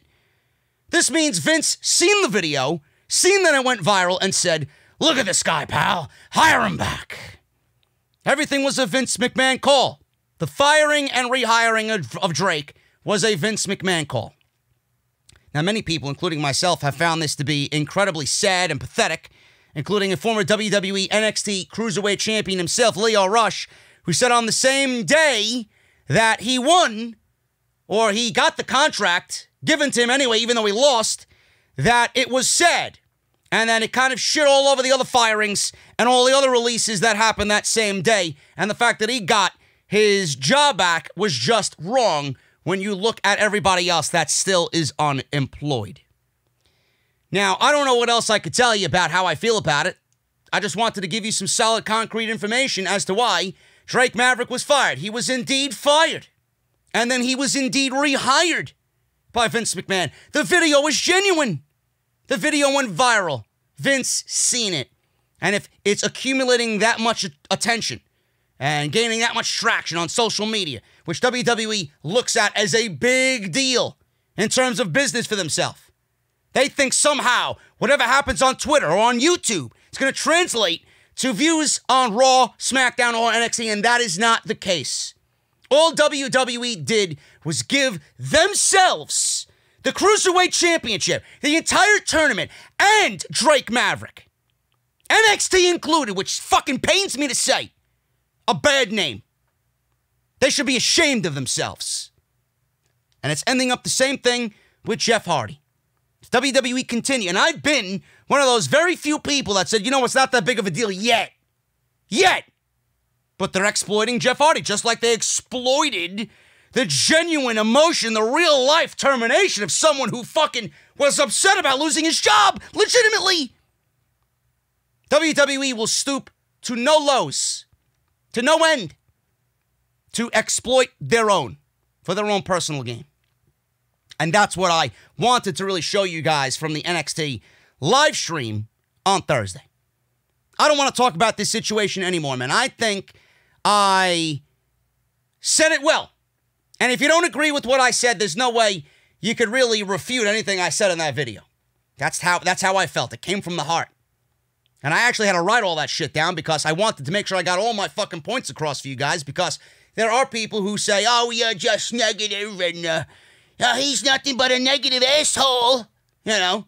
But that doesn't negate the fact that I know what I'm talking about, you know. If I was running a company, it's not the way I would do things. I wouldn't exploit someone's real, genuine fucking tears. The fact that you fired the goddamn guy and brought him back, it's not a genuine emotion. You guys remember Cedric Alexander in the Cruiserweight Classic against Kota Ibushi and the match that they gave? What was the reaction to Cedric Alexander coming out of the Cruiserweight Classic? It was genuine emotion. He knows he put on one of the best matches of his fucking career, and he's in the WWE. This was my showcase to maybe get a job with these guys, which at that point was probably his dream job. What happened after that match? It was the last match on that show. He walked away. The fans at Full Sail were chanting, "Please hire Cedric. Please hire Cedric." 500 people were chanting for WWE to hire Cedric. Triple H came out and said, I got him. And he ushered him away. The guy was legitimately fucking crying. That's emotion. Not this Drake Maverick shit. Fuck out of here, bro. WWE hits another record low on Monday night. What else is fucking new? WWE sinks to new lows in every which way. What else is new? Monday Night Raw saw a dip from last Monday's episode. According to Showbuzz Daily, the episode drew an average of 1.728 million viewers on the USA Network. This is down from 1.735 million viewers a week ago, which served as the Memorial Day episode. That is historically a lower viewed show. No excuses, bro. Everybody's fucking home. They ain't going out nowhere. The 18 to 49 demo saw hour 1 had a 0.53, then a 0.52 in hour 2, and a 0.43 in hour 3. That was the 18 to 49 demographic. It appears that the trend of declining ratings will continue despite their boosted numbers. WWE hasn't announced much in advance of next week's show, which likely will change soon in order to help boost ratings. The hourly breakdown is as follows. 8 p.m. was a 1.8, hour 2 was a 1.803, and hour 3 was a 1.571. There you go. I don't know what else you want me to say about Monday Night Raw. I think we did a damn good job on talking about Monday Night Raw. I don't even feel like pulling up the notes from Monday's show because I don't want to think about Monday's show. I don't. The only thing I will say this in regards to Monday's show. WWE had a match with Apollo Crews and Kevin Owens. I was actually looking forward to that. WWE turned that into a tag team match with Apollo then teaming with Kevin Owens against Andrade and Angel Garza. Why give us a United States Championship match and then turn it into a tag team match? Why did you even bother giving us the United States Championship match in the first place? I don't get it. Nia Jax almost killed Kairi Sane for a fucking third time. Give me a break. We got news on Nia Jax coming up. Don't you worry about Nia Jax. Seth Rollins and Rey Mysterio. The reason why I'm not going over the show is because I have everything regarding these people coming up in the news. So, Seth Rollins and his retirement ceremony with Rey Mysterio. Dominik is now involved. We'll talk about that. And Drew McIntyre. The one thing I will say about Drew McIntyre and Bobby Lashley, which I didn't talk about on the Monday Night Raw review. The way the show ended, if you guys watched the ending of Monday Night Raw, everybody was confused as to why Bobby Lashley had Drew McIntyre in the full Nelson and they immediately just faded to black. He was still in the hold and Tom Phillips was yelling and they just faded to black right in the middle of the hold. The reason why they did that is because they don't want Drew McIntyre to look weak. They don't want Drew McIntyre to be put in the hold and then Lashley have him pass out, and they don't want McIntyre looking weak. So they left it open-ended for you guys. Is McIntyre going to get out of the hold? What's happening with Bobby Lashley? Blah, blah, blah, blah, blah. So they didn't want the visual of Drew McIntyre being passed out from Bobby Lashley's full Nelson chokehold. So that's the way they did it on Monday night, and they just faded to black with him still in the hold with Tom Phillips yelling about what's going on. So I didn't mention that on the Raw review, but I wanted to add that here on the podcast. Jinder Mahal. Nobody wants to see him on TV.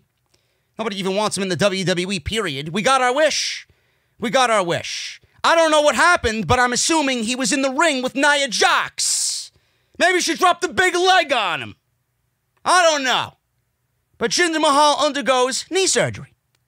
And he's off TV again. Now, I don't want anybody to be hurt. I want everybody to be healthy.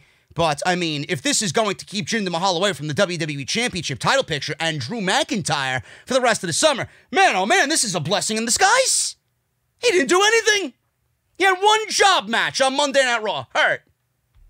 This should serve as a warning. WWE wants to give this guy a title run. He may be injury prone. Maybe he should be doing commentary next to Samoa Joe. Get rid of Byron on Monday night.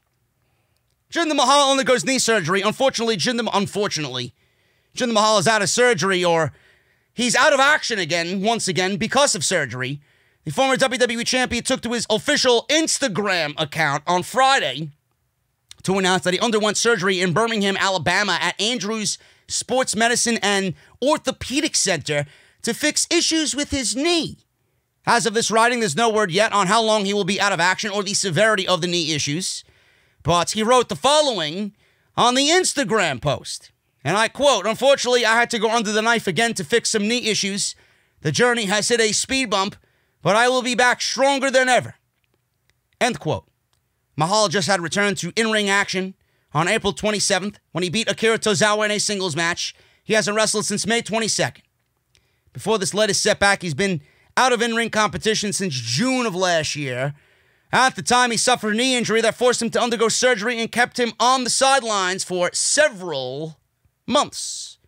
More than, I'd say less than a year, I would say. Less than a year. 10 months or so. Now, we got Jinder Mahal off of Monday Night Raw. I'm not going to shit on this because the guy's hurt, but I will say this. Mahal does not need to be in the WWE Championship picture. There's no money in him chasing the WWE Championship. It doesn't make for a good story. In fact, it's only going to bring Drew McIntyre's reign down several notches if they do decide to go on that creative decision. What I will say is this. Even though we don't have news on the severity of the issue, or the knee issue here, I am going to make an assumption. Now, I could be right, I could be wrong, but he really hasn't done much of anything. He was out and he went through rehabilitation. It might have been one of two things. One, he tweaked something while working out, and he had to go back for a second surgery, and he's going to be out for just as long as he was the first time. Or number two, which I hope is not the case, but number two, it might have been just some leftover issues that might require him to go under the knife again and be out a couple of weeks, and then he'll be back after Backlash. I don't know what's going to happen here with Jinder Mahal, but I don't foresee it being as serious as the first one. It just might be some minor lingering issues that needed to be cleaned away, and he'll be back before Extreme Rules. That's it. So I have nothing more to add on Jinder Mahal, but I want you guys to know he underwent surgery again for the knee, and he's out of action right now currently for however long, we don't know. So we'll figure that out soon, and when he shows up back on TV, you'll know because I'll be tweeting about it on Twitter during Raw. Now, the Raw and SmackDown rosters. There was a news article that mentioned that the Raw and SmackDown rosters feel uneven. And the reason why this was being reported is because of the NXT talent being brought up from NXT that is going to be placed on either Raw or SmackDown. They're going to split up who they're calling up and put them on Raw and SmackDown to kind of even out the rosters. Now, Raw seems to be full of younger talent. And SmackDown is, I would say, the land of established superstars. There is an obvious difference in the two main WWE rosters, and that is clear as day. You guys can see it. SmackDown's a little bit more commercial, a little bit more mainstream, and Monday Night Raw is a little bit more on the youth side. They're a little youth heavy. They're a little bit more new superstar heavy. Now, sources have said that people within the company think that SmackDown is a brand that doesn't build new stars. Instead, it relies on star power. On the other hand, Raw doesn't rely on star power as they build new stars.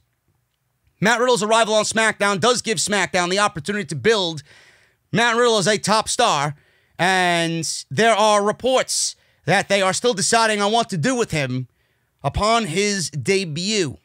Now, I mentioned that they'll probably put Matt Riddle in a feud with Baron Corbin because that's what usually happens on SmackDown. And I would actually agree with this report.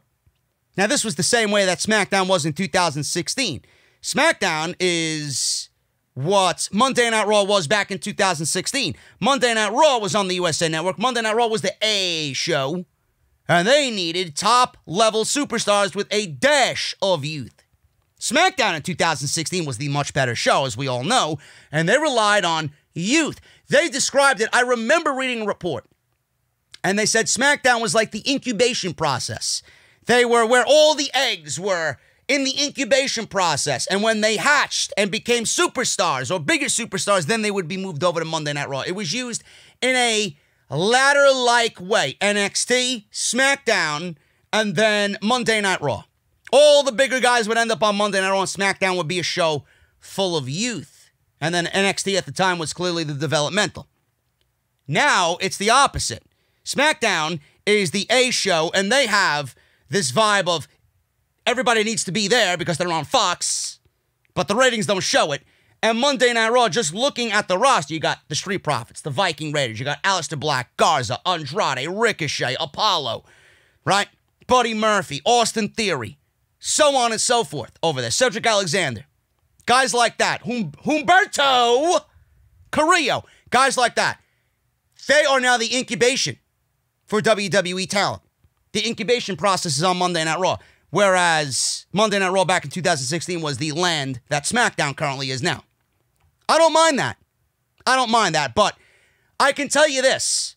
The only reason why they're uneven is because Raw is 3 hours and SmackDown is 2 hours. Monday Night Raw has so much talent that they don't even know how to utilize it, even at the 3 hours. Now, if you moved some of those talents over to SmackDown, they might be better off. SmackDown is at a point right now where it's kind of rinse and repeat. We're starting to see the same old fucking names every single week. Starting to get a little formulaic, starting to get a little bit ordinary. Starting to become a little bit too familiar on SmackDown. That's why they're adding Matt Riddle. But they need another couple of guys over there to freshen things up. WWE has a problem with the women's division. WWE has a problem with the tag team divisions. On both shows, not just on one show, on both shows. Both divisions are abysmal. Something needs to be done. There needs to be a shakeup or a draft. There needs to be a draft after SummerSlam. I'm sorry. There needs to be some sort of draft with thought. There needs to be a reshuffling of the women's division. There needs to be a reshuffling of the tag team division. There needs to be a merging of the women's or tag team divisions to better fit these shows, to give them more depth, to refresh the shows on a weekly basis. Whereas you have a main and a mid-card on both shows. I said this time and time again. I guarantee you, like the fucking sun setting up and down every single day, right? They need to do what I'm telling them to do. The shows would be so much better off for it. Tag teams would thrive. The women's divisions would thrive. You're not going to need to result in these shows dipping into the fucking, oh, let's do the wild card thing again. Let's do the brand-to-brand invitational. You don't need that. You don't need that.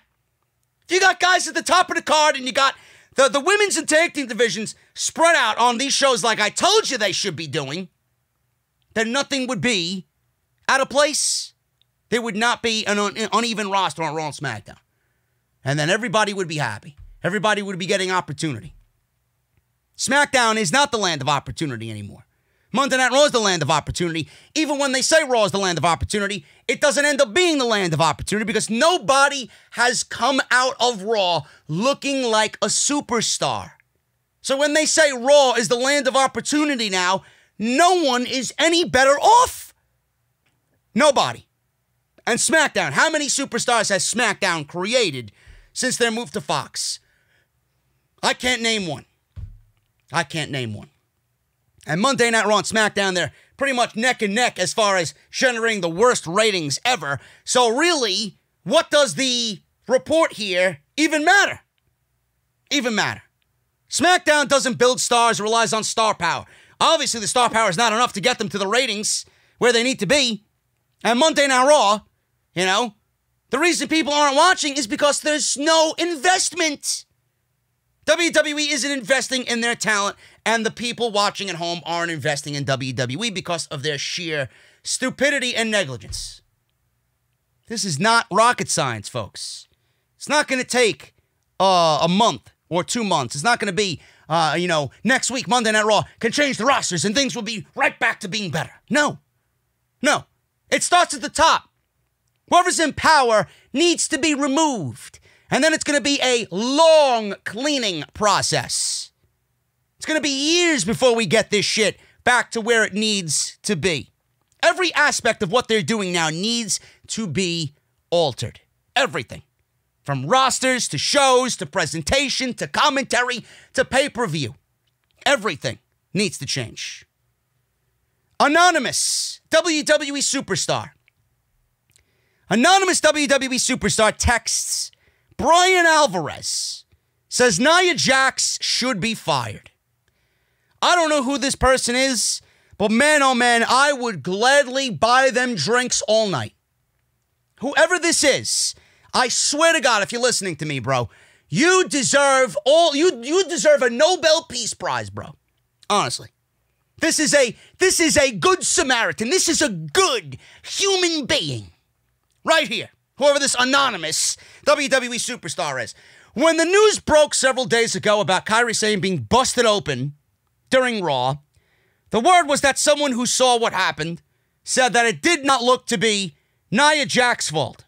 The spot was shown on Monday's broadcast, and it is looking more and more like Kairi Sane is not the one to be blamed here, and that it's all Nia Jax.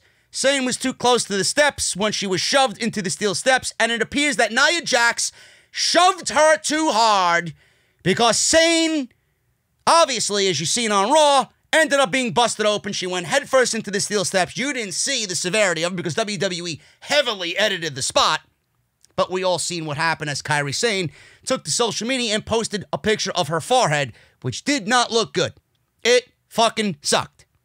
Bryan Alvarez and Dave Meltzer discussed the spot on Wrestling Observer Live, and they both noted that people in WWE were not happy with Nia Jax. Now they're not happy with Nia Jax. I could tell you, as soon as Nia Jax made a return, I wasn't happy. And neither was anybody else. Alvarez read a text message that was sent from someone in WWE, and it's clear the heat is on Nia Jax for what happened. This is what the text said, and I quote, 1,000% Nia's fault. She needs to be fucking fired. She is dangerous. Fire her before she cripples or kills somebody. End quote. Now, the referee immediately went to Sane to check on her before wiping the blood away from her head. Like I said, it was heavily edited to remove the delay in action and to show, the blood or to avoid showing the blood. This is not the first time that Jax has hurt Kairi Sane. A couple of weeks ago, Jax attempted a buckle bomb on Kairi Sane into the corner, but she missed badly. Sane landed awkwardly on the bottom turnbuckle, neck first. The buckle bomb swiftly was banned weeks later by Vince McMahon after that spot. Now, again, I don't know who this anonymous is, but he is 1,000% correct in saying that it's Nia's fault. Then you got people who are defending Nia Jax. Oh, Kairi Sane was not really in position correctly. She was leaning forward, and then the force of Nia Jax, propelled her into the steps. It's at that point, if Nia Jax was a professional wrestler and she's seen Kairi Sane was not really in position to take that kind of bump, or she was, not really stable on both of her feet, or she was leaning too far into the move. Don't you think if you were an actual professional wrestler and not some fucking cosplay professional wrestler like Nia Jax, that you would have realized that Kairi Sane maybe shouldn't be flying into the fucking steel steps the way that she did? How does Nia Jax feel knowing that a video game version of herself is a better wrestler than the real-life adaptation of Nia Jax? Unbelievable how people still defend this god-awful pro wrestler, quote-unquote pro wrestler. Unbelievable. Now, you guys know our disdain for Nia Jax. I don't even know why this match happened again. That's the one thing that I called out before anything. Why is this match happening again? You do realize that you did this match twice when it didn't even matter.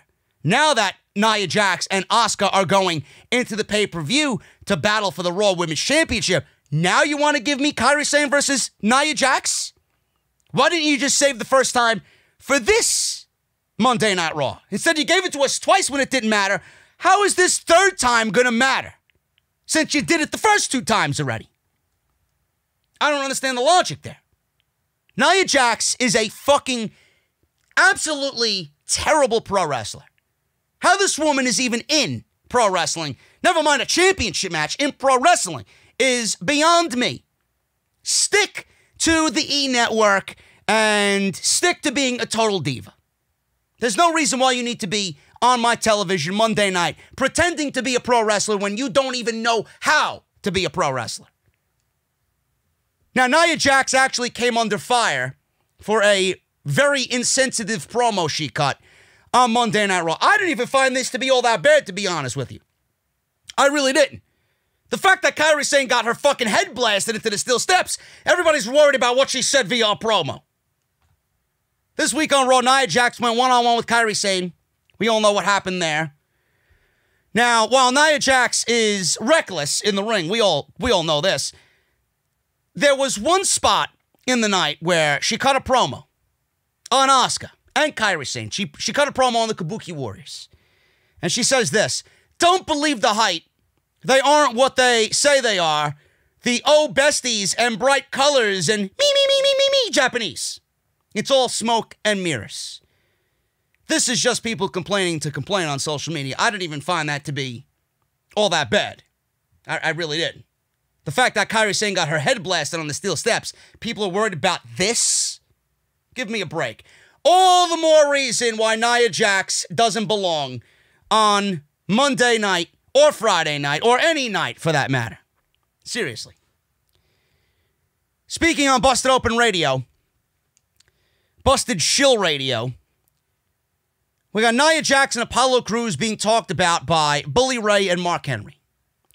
Mainly Mark Henry. Now, I'm a big fan of Apollo. I think Apollo has been underutilized heavily on WWE television. This is what he said about both Nia and Apollo Crews. Mark Henry's talking about Apollo Crews. He says this: "I love Apollo being champion. So do I. So does everybody. I would love to see him be more aggressive, and I've said that to him. I agree with him there. I think he does need to be a little bit more aggressive. We've seen some of that where he kind of played possum with a low blow by Kevin Owens, and then the referee went to go check on him. Referee then went to go check on Kevin Owens, and Apollo blasted him in the face with a forearm. I like that type of stuff. As a champion, you should be doing that type of stuff, so I want to see more of that. I think the smile should disappear really fast." Everybody said that. I think we're all in agreement there. I don't mind him smiling, but as soon as he walks through the ropes, he should be one of those completely different guys, just a razor blade edge type of guy. Once we get that guy, then you have a guy we can put in there with anybody. We both know we go out there and we do what we're told. He's going to go out there and doing the promos he's given and not making them him. Until he does that, I don't see him beating Drew McIntyre or Bobby Lashley until he does. Then Henry talked about banning the buckle bomb. He says this, and I quote, "I'm fine with that. So am I, really. I don't really give a shit about the buckle bomb. The buckle bomb or doing the buckle bomb, not doing the buckle bomb is not going to hinder a WWE match. There's shit that WWE isn't doing now anyways. So it's always something that could come back when, this phase has passed. We all know Nia is reckless, but WWE also banned the pile driver at one point in time. It took a while for it to come back, and then we all started seeing Canadian destroyers left and right. So it might be one of those situations where they'll give it a rest, and then it'll come back when things are a little calm. But I'm fine with it." He says, "I'm fine with that. The spine was not meant to bend that way. A lot of people have been able to do where they throw it high, and people put their underarms on the ropes to absorb some of that energy. But now people want to do it in the middle of the buckle or the bottom buckle. The spine just doesn't bend that way. Even if you do it right, it can be wrong." So I don't know exactly what he says here. People are doing it in the middle turnbuckle or the bottom turnbuckle. Mark Henry, I don't know if you're watching the shows with your eyes, or you need glasses or something. You need prescription glasses or something. I don't know what the fuck's going on. But nobody's doing the buckle bomb in the middle of the rope. Nobody's doing the buckle bomb on the bottom turnbuckle as a planned maneuver. This is Nia Jax, inexperienced in the ring, fucking the move up. Nobody does a buckle bomb on the middle turnbuckle. Nobody does a buckle bomb by design on the bottom turnbuckle. Is he fucking stupid? Bully Ray. He talked about Kairi Sane's injury in the match against Nia Jax.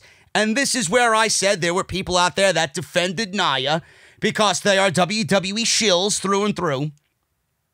And people were saying that, oh, Kairi Sane was leaning that way anyway. Nia grabbed Kairi, he says, by the back of the head, just with sheer size, with sheer force, momentum, Kairi's head was down. If you have a woman the size and strength of Nia, taking the size and strength of Kairi, and begin the movement of pushing somebody forward with their head already down, the body is going to follow the head. I don't know if it was Kairi's fault for having her head down already, or if Nia's force pushed Kairi's head down. The force of shooting Kairi into the stairs, I don't think Kairi was able to take her own bump. I don't think Nia should be in the fucking ring, grabbing somebody that's in that position by her hair and launching her into the steel steps. She doesn't belong in the ring. Seriously. Get her out of the WWE. She is a hindrance to the women's division. She doesn't make the division better. And then she snickers about it. She laughs about it. She relishes in this shit on social media. She laughs about it as if it's her character. Didn't Ronda Rousey, go out there and lead the charge for the women's revolution? And then Nia Jax had the balls to go on some fucking podcast or some Zoom chat with the other women of WWE and tell everybody how Ronda was negligent in the ring for hurting Lexi and how she was dangerous in the ring for hurting Lexi. Yet she's over here fucking hurting people herself. The same woman 3 times in a row. And she has only been back for a month. A month she's been back. And she's already got an injury list as long as my fucking grocery list. Give me a break with this woman. Get her out of the ring. After this match with Asuka, if she doesn't kill Asuka at Backlash, get her out of the ring. Like I said, they're going to have a fucking Dark Side of the Ring documentary on Nia Jax before she even calls it a career. As soon as the PC opens, I'll personally buy a trip to Orlando for Nia to go into the Performance Center. Keep her there. Yeah, I don't think there's anything Matt Bloom can do to save this woman from killing somebody in the middle of a ring. MVP. He was on social media this week. Don't believe the dirt sheets. Don't believe anything you hear in the dirt sheets, says MVP.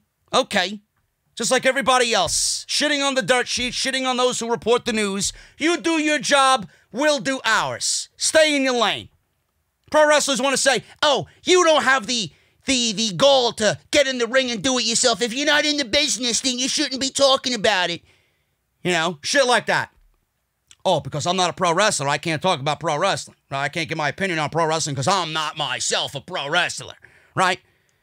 So MVP was on social media saying that he doesn't believe the dirt sheets, don't believe the dirt sheets and what they report in regards to anything, him or anything. MVP was brought back for the Royal Rumble and then hired to be a producer. He was among the names furloughed in April on Black Wednesday due to budget cuts related to the CV-19. During this time, he was doing some on-camera work when he was needed. When he was needed. I don't think MVP was ever needed on Monday Night Raw. WWE just lacks creativity. So the reason why they needed him was because they lack creativity. Did they really need MVP? Was MVP going to make these shows better? Better than they were? Or is he actively making themselves, or themselves worse? Or is he actively making the shows worse? They didn't need MVP. In addition to some in-ring work, he was also doing commentating on Main Event. If you watch Main Event, you heard MVP. I don't even know that. However, since he was slotted as Bobby Lashley's manager at Paul Heyman's request, he is now considered a talent and no longer a producer. MVP has been at odds with Lashley's wife, quote-unquote, Lana, on WWE TV while trying to convince Lashley that he is a world-caliber star who can win a major title. Everyone has told, or WWE rather, has told everyone that he was furloughed and that they could be brought back. All the talent release can be brought back. That was furloughed. They could be brought back when things start to get back to normal. So MVP's producer spot could be open again to him soon. Now, it is expected that some producers will be getting calls to return in the recent weeks. WWE has already begun reaching out to release wrestlers, like I mentioned before, about returning, but many of the offers are for less money than their previous deals. So that is that. Now, MVP, he's not needed on WWE television, but I honestly think that they found a good role for MVP on WWE television. I think him leading a stable of guys like a Lashley or like whoever he had enlisted before with Brendan Vink and Shane Thorne or whoever they want to enlist in his VIP stable. I think that's a right role for him. He's always been good on the microphone. Having him in the ring on Monday night is not the way to go. So having him in this role with Bobby Lashley, I think, is actually going to make Bobby Lashley better. The only thing with this situation is, yeah, you're starting to make strides in Bobby Lashley. But you killed Bobby Lashley for 3 years. So no matter who you put him with, you can put him with MVP, you can put him with fucking Zelina Vega, you can put him with Paul Heyman for all I care. But that's not going to erase the 3 years that Bobby Lashley was fucking buried on the main roster. You're not going to have him go through nobodies for a couple weeks and then convince me he's ready for a WWE Championship run on Monday night. The damage has been done for far too long.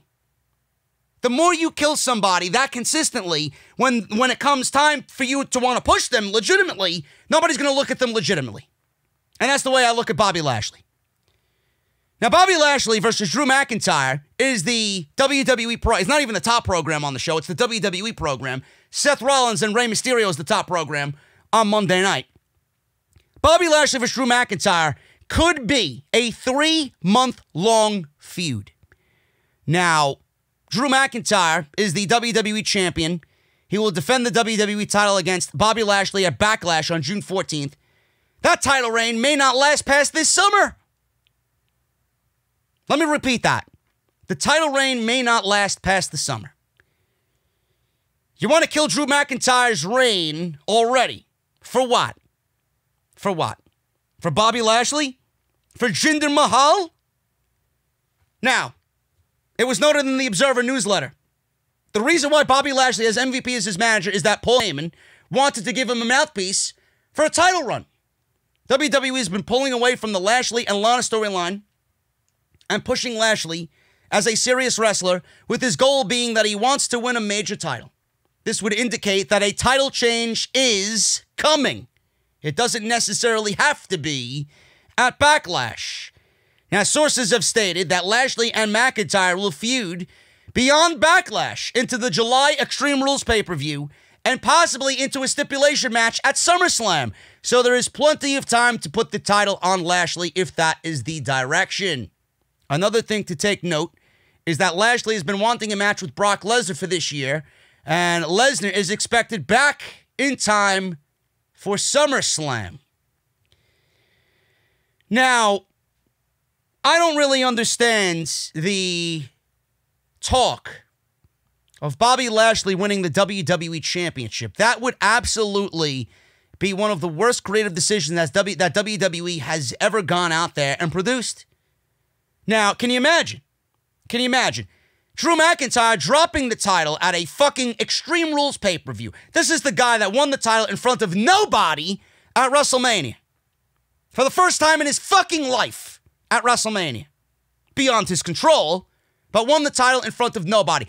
And you're already booking him to lose it before SummerSlam or at SummerSlam to Bobby Lashley?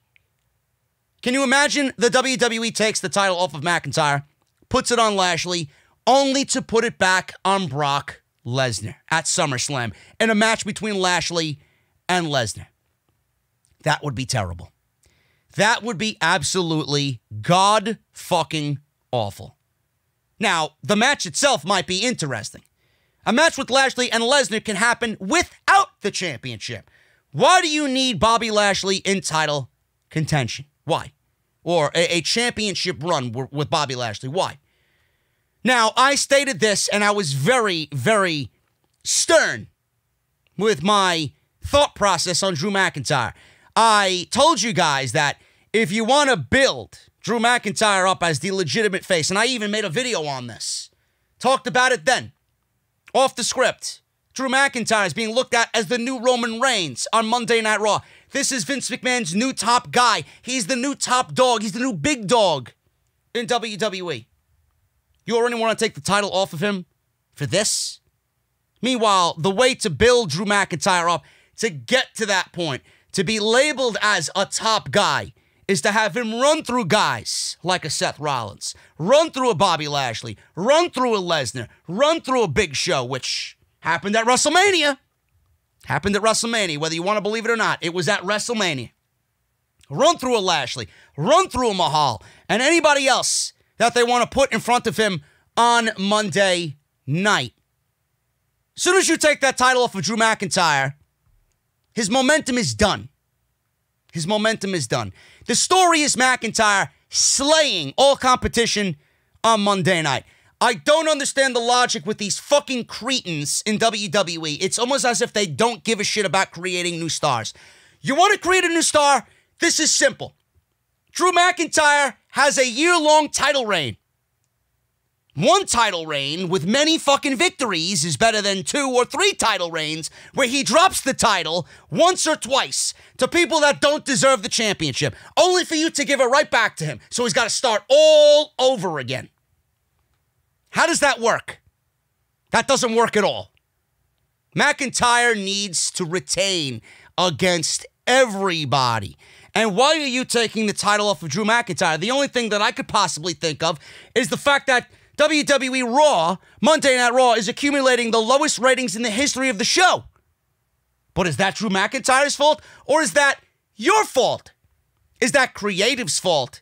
Is that the wrestler's fault? Or is it WWE's fault for not investing themselves in the talent they have on that show? By not creating stories that carry over week to week to week to keep the audience tuning in, to give the audience a sense of, you know what, I want to watch this shit. I actually care. Is it Drew McIntyre's fault? Drew McIntyre has done literally everything you have asked him to. Now and before he won the WWE Championship. How is this going to be blamed on him? How is the low ratings going to be blamed on him? If I hear anything regarding that, I may be done watching the fucking WWE. That is absolutely terrible to even contemplate. Bobby Lashley should be nowhere near a WWE championship. Bobby Lashley being the WWE champion on Monday Night Raw is absolutely terrible creative. 1.7? I won't be surprised if they get 1.3 when that decision is made. Please, please, do the right thing. Build new superstars. Bobby Lashley is not a new superstar. Bobby Lashley and his time have come and gone. You want to do the Lesnar match? Do the Lesnar match. Title not necessary. Christian, he'll be on Monday Night Raw. He's the next to shill the greatest wrestling match ever, said nobody. WWE has announced that former WWE World Heavyweight Champion Christian is slated to make a WWE television return on next week's episode of Raw. He'll probably do the same thing that Ric Flair did and Shawn Michaels did and appear via a Zoom video or a Skype video. He'll do so to reunite with former tag team partner Edge for a segment to further build the current program featuring the WWE Hall of Famer against Randy Orton. WWE announced late Tuesday that Christian will host a special edition of I guess he will be there. He'll have a special edition of the Peep Show, starring Edge as his guest. On WWE Backstage, Christian stated that he knows Edge better than anyone, and he wants to see where his head is at leading into the match against Randy Orton at Backlash. Of course, Edge is slated to take on Randy Orton in a singles match at the Backlash pay-per-view. This will be a rematch from their last man standing match at WrestleMania 36 back in April, which saw Edge go over in what I thought was one of the worst WrestleMania matches ever. WWE is promoting this contest as the greatest wrestling match ever. While doing a recent interview, the former WWE star shared whether he was asked to be part of the Edge-Randy Orton feud, and he said no. He said no. Nobody reached out to him, and nobody made him aware of what was going on, and he was not invited to the show. Now, I'm not surprised by this. He should have been involved in what they had going on leading into WrestleMania, but the fact that he is here and going to be on Monday Night Raw to shill himself to get this match over even more so, like a Shawn Michaels and like a Ric Flair, I am not surprised. And I would not be surprised if he takes an RKO either on Monday night, which I would actually be welcome to. So Christian will be on Monday Night Raw for the Peep Show to further shill what will not be the greatest wrestling match ever. So if you guys want my thoughts on that and what happened on Monday Night Raw, they had Shawn Michaels on Monday Night Raw shill this match. Of all people, you had Shawn Michaels shill this match, where I could sit here and name every fucking match this guy's done and label it the greatest wrestling match ever, and you have a guy like Shawn Michaels, who is a part of the greatest wrestling match ever, according to some, most. Shawn Michaels was a part of the greatest wrestling match that this company has ever seen, and you have him on your show talking about how this is going to be the greatest wrestling match ever? And you wonder why the Raw ratings are in the fucking toilet. The planned direction for Rey Mysterio and Seth Rollins. During Wrestling Observer Radio, Meltzer mentioned that it appears a six-man rivalry is on the way. Oh joy, rinse and repeat. WWE Uncreative rears its ugly head again. Dave Meltzer mentioned a six-man rivalry is on the way. Man, what I would give to be a fly on the wall in creative. I'd be fucking over there snickering away. Who's laughing? Meanwhile, I'm on the fucking wall. Bzz, bzz, you know. You can't kill me, motherfucker. Continue talking about your terrible creative. I'll be over here, flying around. This feud could be mixed up with any number of matches or match combinations, but it appears to be the company's direction. They want to know why the ratings are in the fucking toilet. This is why. Meltzer says this, and I quote, "It looks to be Rollins, Murphy, and Theory versus Mysterio, Humberto, and Aleister Black." Now, wasn't this the feud before, when we actually had fans in the arena? Wasn't it Owens and Joe and Mysterio, or Black, or the Viking Raiders, the Street Profits? Every which way, every combination you've seen on Monday night, they went against Rollins and his fucking group of goons. Every fucking week we had a six-man tag team match. It was Owens and the Street Profits. It was Owens and the Viking Raiders. It was Owens, Joe, and Mysterio. It was Owens, Joe, and Aleister Black. It was Aleister Black, Humberto, and fucking this guy. Against Rollins, Murphy, or one version of the AOP. It was Rollins and AOP. It was Rollins and Murphy versus the Street. It's awful. Absolutely awful. So what is WWE's answer, folks, for Rollins having new members in the group? What is their answer? It's, okay, we got Mysterio, we got Humberto, we got Black. So we're going to pair those three against Rollins and his group of guys. How is this inviting? How is this something that you could invest yourself in? So I'm pretty much setting the table for you to not watch Monday Night Raw. You can thank me later. You can thank me later. Buy me a Guinness when you see me. It appears that these six will feud, but there could be a big X factor, especially since Rollins and him on Backstage mentioning Dominik, possibly bringing another member into his group of disciples. Dominik Mysterio could be a part of this big angle, especially since he promised Rollins that it will be eye for an eye. That threat could be a red herring since Rollins has his own eye on Mysterio's son as an addition to his stable. Now, what Rollins said about the leadership of his group, he says Dominik needs proper leadership, meaning that Dominik needs to join his disciplehood. So he said this on Raw Talk, that immediately after Monday Night Raw, which I urge you not to watch. During the interview segment, Rollins suggested that Rey Mysterio's son Dominik was confused and then seemed to hint that perhaps Dominik needed some leadership to take him on the right path. Rollins says this, "I've seen him make his way between the ropes. I've seen what he's capable of. There is a bright future awaiting Dominik, and I know just the person who could lead him into the future." And that's exactly what he said in regards to Dominik. You know Dominik is going to be a part of this angle. The six-man garbage is fucking completely uncreative in every which way, folks. They're just cycling through the same shit that they had going on into the Royal Rumble. Give me a break. They want to know why the ratings are bad.